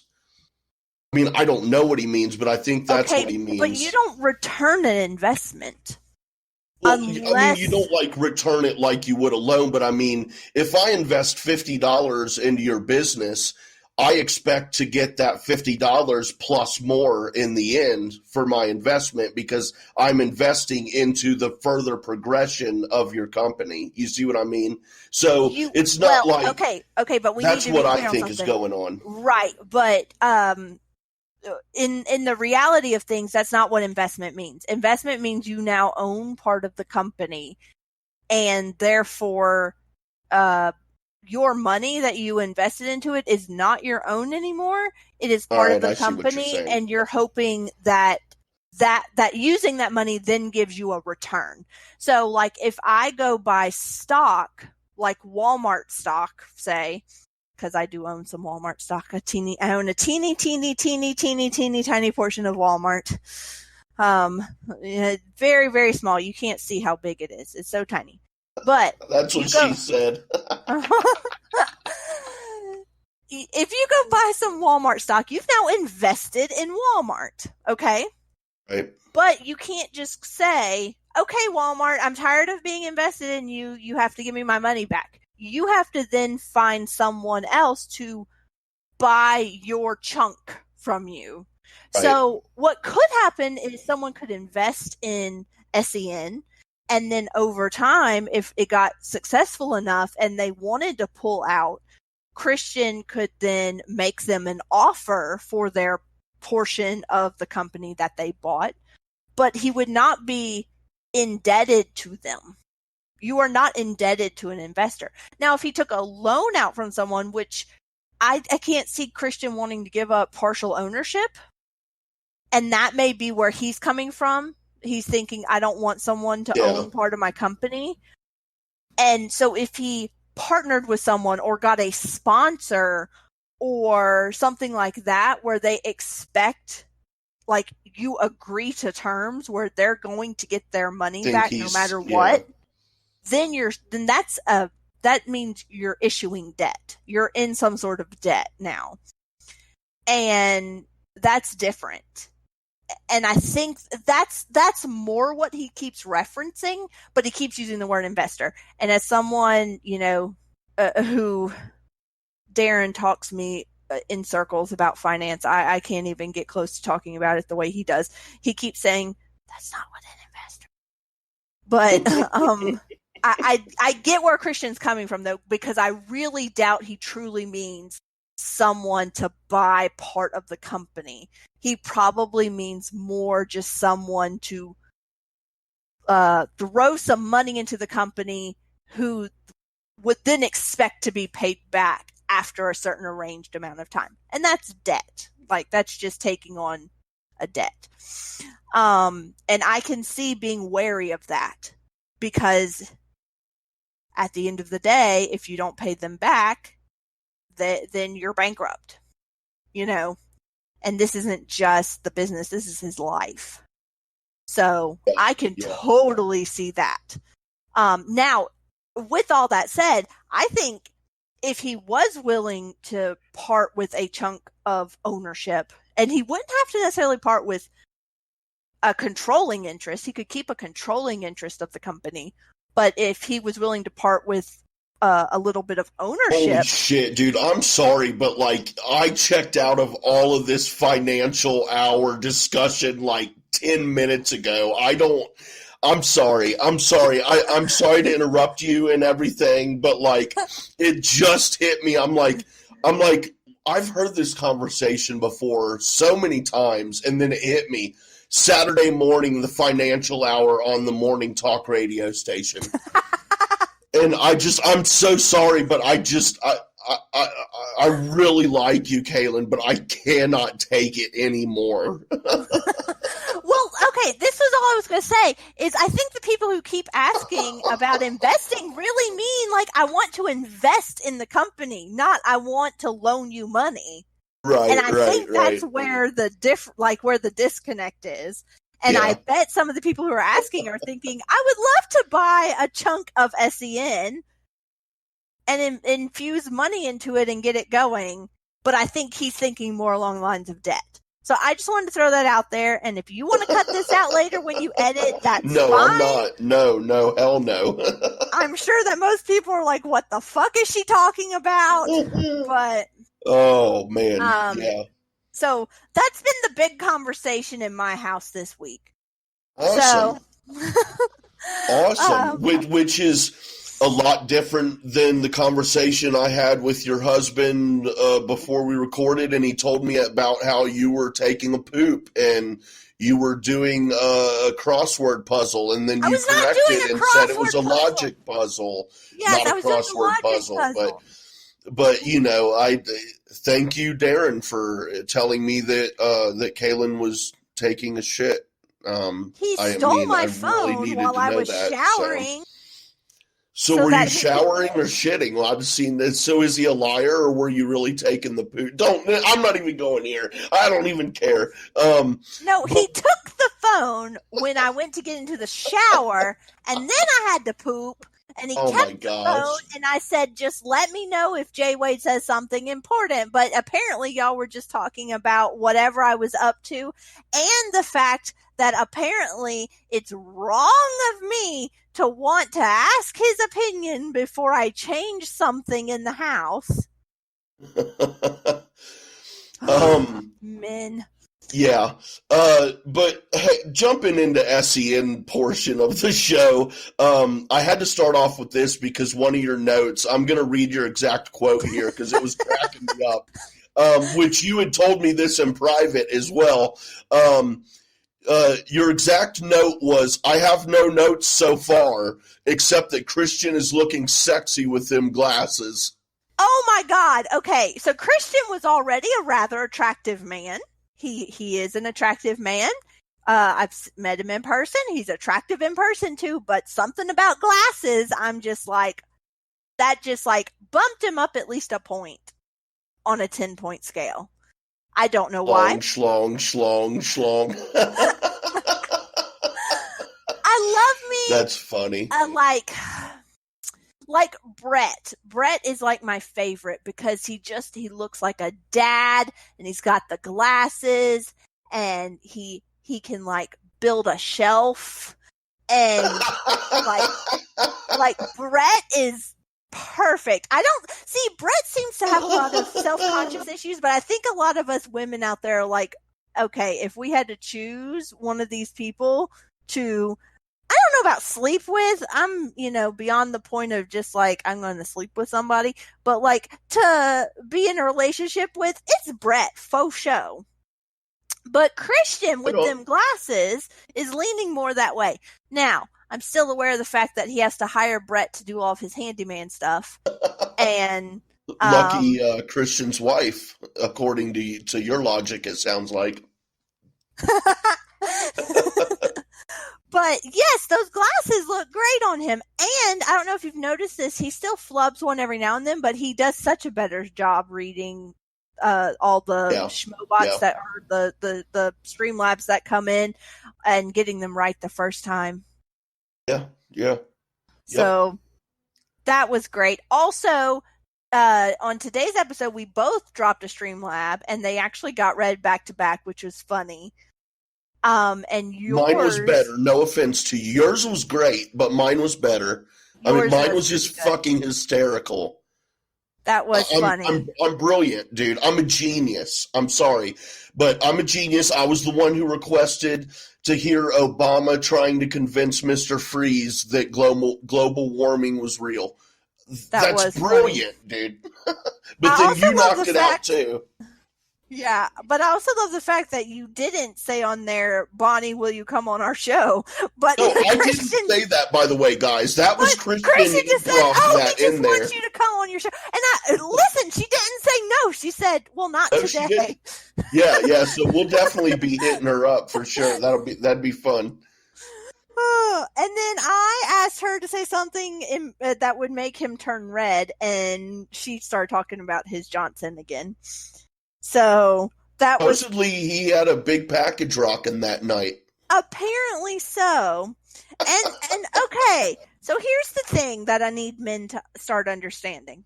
I don't know what kind of pants he was wearing. I have no idea. But like athletic shorts or pants that guys wear that are, stretchy or whatever. Yeah. And you wear them to exercise but lots of dudes just wear them all the time. Wear underwear. I do. I wear boxers under them all the time. Good. All the time. Always. All men do. Yeah, because and some of those men they're what? They're disgusting. I thought you said they're dusting. I'm like, what are they dusting? No, they're disgusting. See, that's one of the examples of that gap in the front of my teeth from when I broke my tooth out last week. And see, I told you can hear it sometimes, and that was an example of where it didn't come out right. Well, some men do not wear underwear, and those pants don't provide enough structure. So they sort of form to your body, and should anything be moving on your body, as you move, the pants move with it. Right. So, underwear. Yeah. Unless you are like boxers. really, really proud of yourself and looking for a mate, then I understand. But some places where it's not appropriate. Church. Classroom. Dentist office. That's awesome. So good. Yeah. So just some advice for you guys out there. And okay. So this week we also. I'm just going to say this. Did you notice today that RB3 perved out on Bonnie? And do you know what I'm talking about? No, I don't. I may know once you say it. Well, Bonnie's top was a low top, like the button wise. It hung down low. Yeah. And when she first got in there and she went to sit down, RB3 turned on the camera a little bit too early, and she was right up next to the camera, and it was kind of I don't think he did that on purpose. Oh, come on. It's RB3, man. Where the white women at? You know what I'm saying? That was on purpose. I don't know if that was on purpose. I'm just messing around. that did happen, but it's just I like the whole where the white women at. Poor Ben had to call in sick so he could avoid her because I'm sure he's afraid of her at this point. Because I think Christian is right. I don't think Ben would know what to do with her. No. I don't know that I would. Oh my God.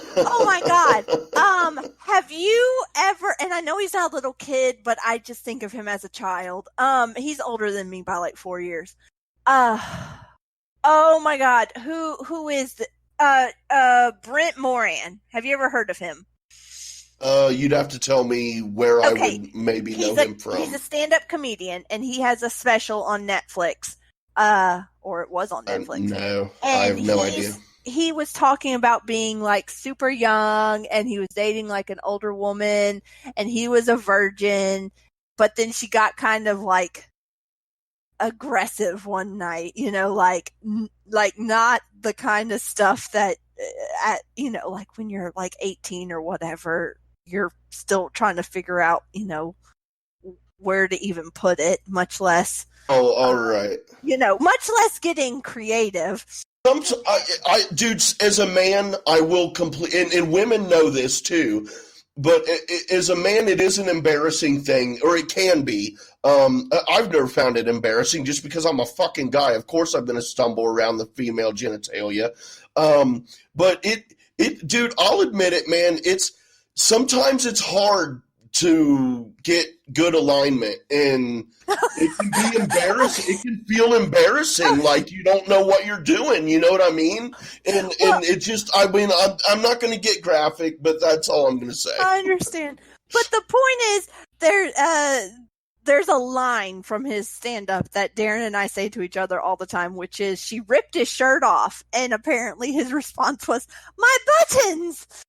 And so randomly we'll just say, my buttons, to each other, and that's what I imagine. Like, I think Bonnie would eat Ben alive. Oh, yeah. And, like, chew him up and spit him out, and I just see him, like, melting into this little child and being like, my buttons! So that's what I just keep hearing in my head.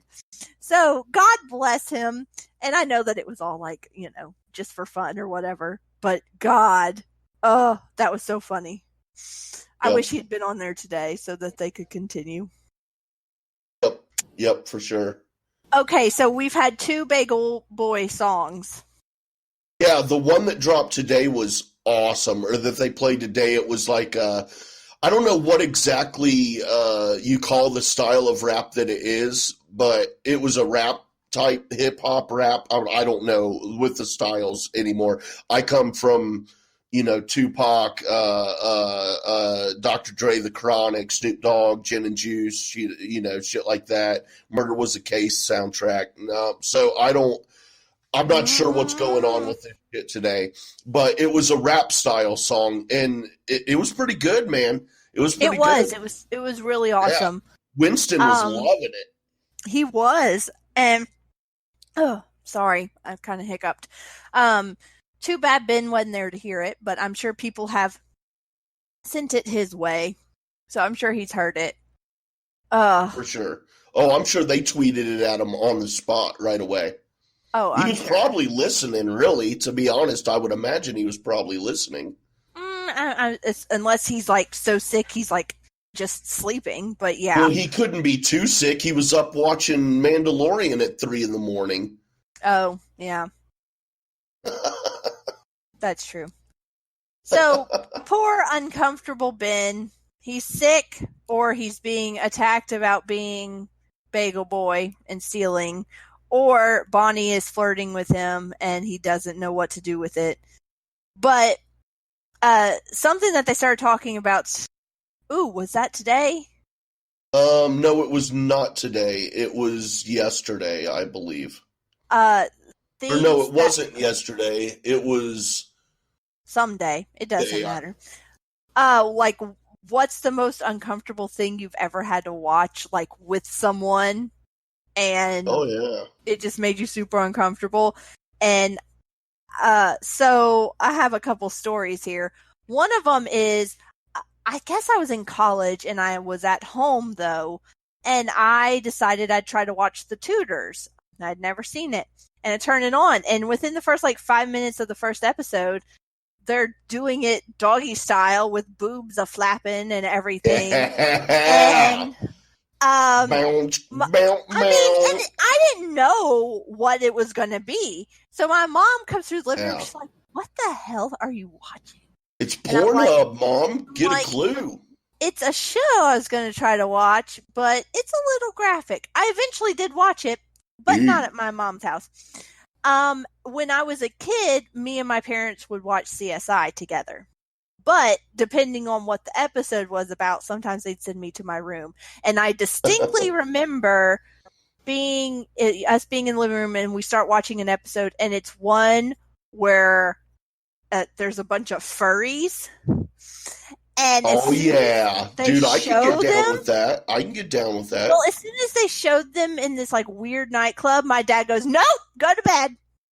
But here's this really stupid part. I had a TV in my room. So when they'd send me to bed, I'd just go watch it in my room. Right. But the point was, I was not watching it with them. Right. Yeah, so those are my most distinct memories of something like that happening. Yeah, I got always one. The parents, isn't it? And mine is too, but it wasn't my parents. Oh shit. I was 16, and my best friend at the time was a chick. Her name's Nicole. We're still great friends now. And she, I was at her house, and it was me and her stepsister and her stepbrother and her two brothers and her mom and dad. And we're all just sitting around in the living room hanging out. And then her mom and dad had rented a movie, and it was striptease. And we're all just sitting there watching this movie. And I was so fucking uncomfortable, dude. I was I wouldn't watch it. I ended up leaving. I was just this is really weird. And they were all making fun of me and shit, you know? Oh my God. Okay. What is your problem? I'm just I don't know. I have another story that just came to mind. Me and my gal pals in college all watched Grey's Anatomy. And we were all together at one of them's apartment watching Grey's Anatomy. It was DVR'd or something that we had missed from the week before. And Darren was there with me, and he didn't, he watched it all the time. He's watched most of it with me. And one of the girls, though, was sort of not really dating, but kind of talking to this guy who's super awkward and conservative and doesn't really watch TV, doesn't really listen to music. Super, super, super, super conservative. But he's over there hanging out with us, and we're watching it. And the first commercial break, he says, "Well, I'm hungry, so I need to go home and eat." And just walks out the door. And we're all "What the heck?" And later on, she talked to him, and we were was it because he was super uncomfortable with all the stuff they were talking about and doing? She's yeah. And Grey's Anatomy is not that bad because it's on freaking ABC, but it was enough. And we were all "Oh, okay." It was just so weird. He was just "I'm hungry," and stood up and just walked out of the apartment. That's great. Oh man. Yeah, that was I don't know. And a lot of that is the conservative upbringing, with the nudity and I don't even know if it was his upbringing. This was personal. Well, no, I'm saying for me personally. Oh, yeah.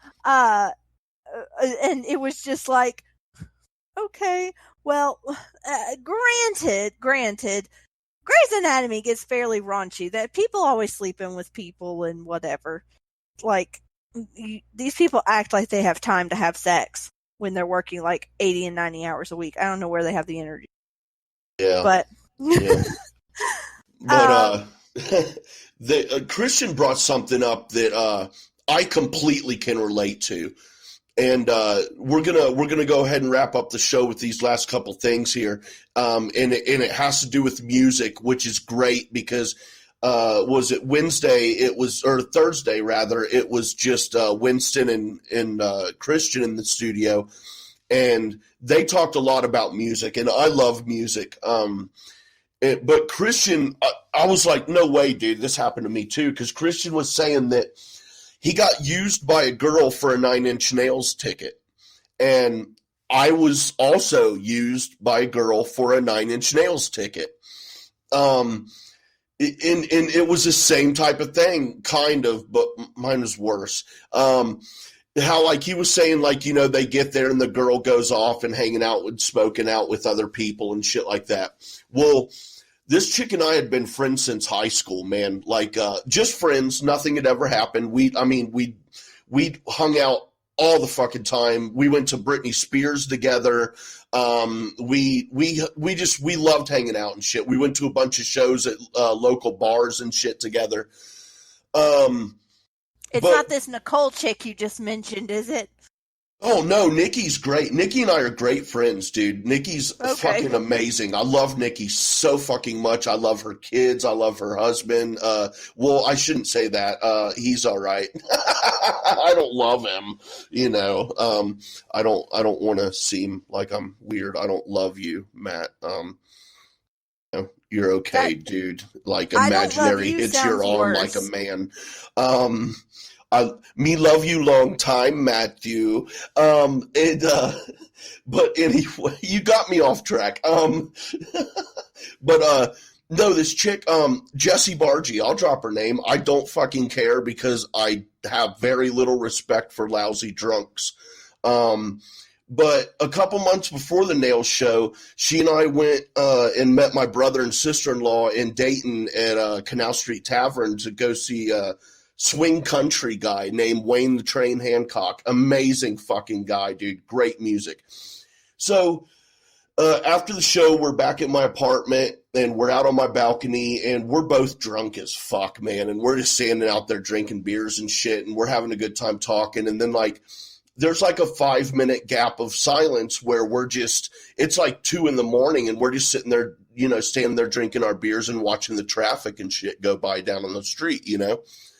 And just out of nowhere, she goes, and this is a direct quote, "You'd be the perfect man if you were somebody else." And I'm like, what?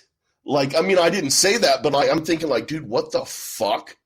And so then that had happened. And then I took her home the next day. And then like, I had already gotten her the 9 Inch Nails ticket because we were going to go with my brothers and my sister-in-law, and it was for the 9 Inch Nails and Jane's Addiction tour, the Ninja tour, and so we didn't speak for a couple months, but I was like, fuck it, you know, I mean, we've been friends for like fucking 10 years or some shit at this point, maybe a little longer, and so yeah, but lo and behold, she returned my calls and shit like a couple weeks before the concert. You know what I'm saying? So then she goes to this show with us, and just like she had many times before, got drunk as fuck and is going off and making out with random strangers and shit. And like, I don't mean like a random stranger. I mean random strangers. And like, it was just, normally I don't care because it's me and her, we're friends, do what you want to do, I don't give a shit. But like, my brothers were there, my sister-in-law was there, they drove us there, and I mean, this was fucking embarrassing, dude. I mean, whatever, be however you want to be, but dude, that's some embarrassing shit. Come on, get your shit together. But I mean, this wasn't an uncommon thing. Like we'd gone to shows, like in Cincinnati, we went to a show, and you know, as soon as we walk in the door, I don't see her until the end of the night, except from a distance. And like literally, I look over and she's up on the balcony with a group of guys, like they're all friends evidently, and like she's making out with one of them. And then I go back to checking out the show. And I like to, and I'm keeping tabs on her because she was a lousy fucking drunk, and I don't want, and she's a short, petite little girl, and I don't want her getting fucked up. You know what I mean? I look up, you know, 10 minutes later, 15 minutes later, she's making out with a different dude, one of the first guy's friends, but the first guy is standing there still. Then like 15 minutes later, she's making out with another guy. And like, that's what, like, she would go to concerts and go out to bars on the weekends and just, and I'm just like, you know, do what you will. But when you do that to me, and especially at 9 Inch Nails, dude, I mean, use me for like a fucking, some shitty ass like Day in the Country festival ticket that I would never fucking be caught dead at anyway. But dude, you gonna use me to go see 9 Inch Nails and then not fucking rock out with your cock out with me at that shit? Because 9 Inch Nails is my favorite fucking band and you know it. It's like, dude, you're missing out and you're embarrassing me in front of my brothers and shit. And then, of course, we had to listen to her drunk mouth the whole drive home. But yeah, I had a chick use me for a ticket for 9 Inch Nails too, and then she just made out with a bunch of different dudes. It was awesome. Oh, have I ever told you the story of? Yes, you have. No, I'm sorry. I'm sorry. Go ahead. I don't think we've known each other long enough for me to recycle all my stories yet. Just some of them. No, I'm just messing with you. Please continue. Darren almost got the shit beat out of him over a girl that was using him. Yes. Okay. So this is before I met him.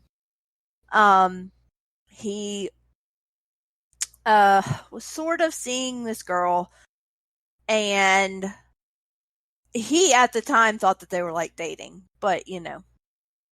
I know how that goes. Yeah. She had no problem with, you know, him buying her meals and taking her places and whatever, but, you know. So he went to a UFC fight down here, and turns out they had been like, you know, kind of dating. And he thought that they were, you know, dating.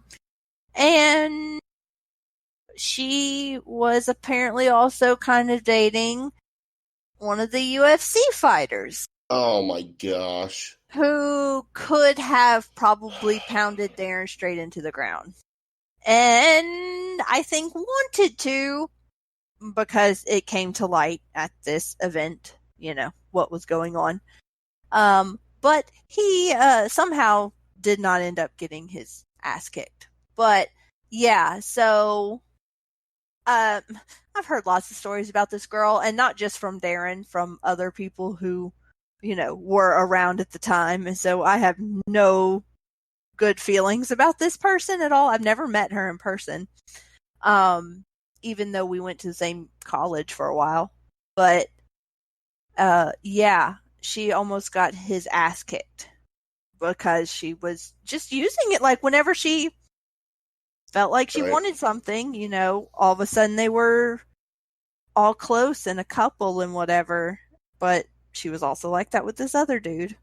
Yep. And I just can't do that. Like, obviously not now because I'm married, but I couldn't even do that before. You know? I just can't do that. I mean, so fuck, icky. I went and got married and I fucked it all up, so I can't do that anymore. What?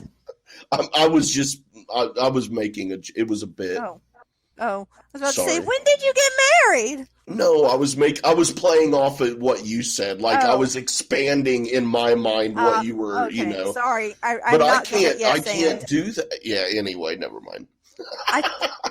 Sorry, but, I'm the Roxy of this. That's cool. But we'll go ahead and end it on when you bring that up. I'll tell one more quick, just last thing. A similar type thing, I guess, not really, but whatever. And then we'll wrap it up. But I worked with a chick at Walmart for like 2 years in the frozen department. We got along great. We were great friends, but like, there was definitely something there, but neither one of us believe in dating coworkers. So it was never even a question or a thought. You know what I mean? But then she ended up leaving, and then I ended up leaving. and we ended up connecting, and we ended up hooking up, and we were together like about a month. It was not a deal where I thought we were boyfriend, girlfriend. Like, it was a deal where we had a conversation about it as to the exact words to define our relationship, and she said I was her boyfriend. So it was clearly established by her. You know what I'm saying? Yes. But then it turned out, and I grew suspicious, but it turned out that my suspicions were correct, that she was fucking her ex-boyfriend at the same time and her ex-boyfriend's roommate. And not only separately, but in 3 ways also with them at the same time she was with me. Yeah, awesome. Thank you so much. It made me feel just so fucking amazing. Did you take yourself a trip to the health department after all that? Yes, I did. I went and got motherfucking tested.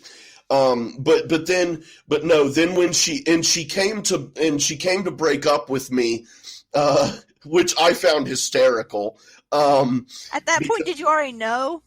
Yeah, I did know, and I told her, I found out that she was fucking the 2 dudes. Well, I called her out on it, and she just went silent, obviously meaning that it was true. And I'm like, I'm done with this shit, whatever. Then like 2 weeks later, she came over and she's like, and she's like, I need to tell you something. I'm like, okay. And she's like, I need to break up with you. And I didn't say nothing because at this point I'm just like, okay, this is nuts. She's like, we need to break up. And I'm just like, right on. And then I found out that while I was under the impression that she was cheating on me with these other 2 dudes, right? Well, it turns out that she was cheating on her fiance with me and these other 2 dudes. And her fiance was a Marine stationed in California. And I'm just like, dude, you've got to be fucking kidding me. First and foremost, it really, really bothered me that he was in the military. And I had no idea, but that still bothered me that he was in the military, because that just, it really made me sick. But then on top of that, take that fact away that he was in the military, just what was going on. I was just like, dude, this is fucking just really gross. And to clarify, him being in the military does not make you sick. The fact that you felt like you disrespected him. Yeah, that's what I mean, especially because he was a service member. Because I have so much admiration and respect. Right, because he was away from her because he was stationed elsewhere, and yeah. And it's just like, I still would have felt bad even if it were like just some fucking jerk off asshole who, I would still feel bad. But the fact that it was a service member, I was just like especially disgusted and felt bad about that. Because I'm just, I didn't know, but still, it's like, fuck, dude, what the fuck?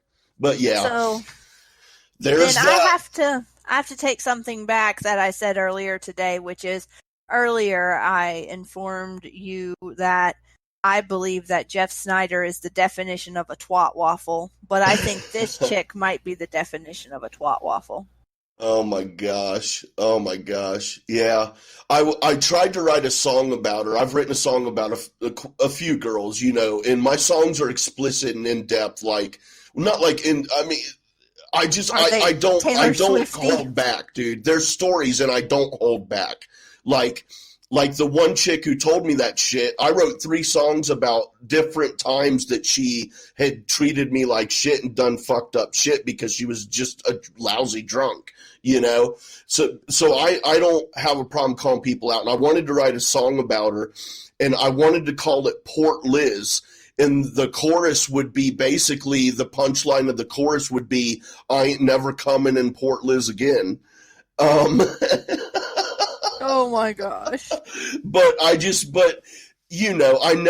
never started it, and soon after that I just, I moved on from it, and it's just been something I'm like, fuck it, whatever. But I should have wrote that song because that's great, I ain't never coming in Port Liz again. something weird. It would have been great. But anyway, Kalyn, where can the folks find you at on the social media? They can find me on Twitter at KalynRose715. That's KalynRose 715. Excellent. And y'all can find me on the Twitter at J Wade 1134. That is the letter J, WADE 1134. You can also find this show and more on your Merc with a Movie blog feed on all of your podcasting platforms. Anchor is probably the easiest way. And you can also find the show and more on the Merc with a Movie blog YouTube channel. And you can find Merc with a Movie blog also on Twitter, at Movie Blog Merc. Also online if you want to,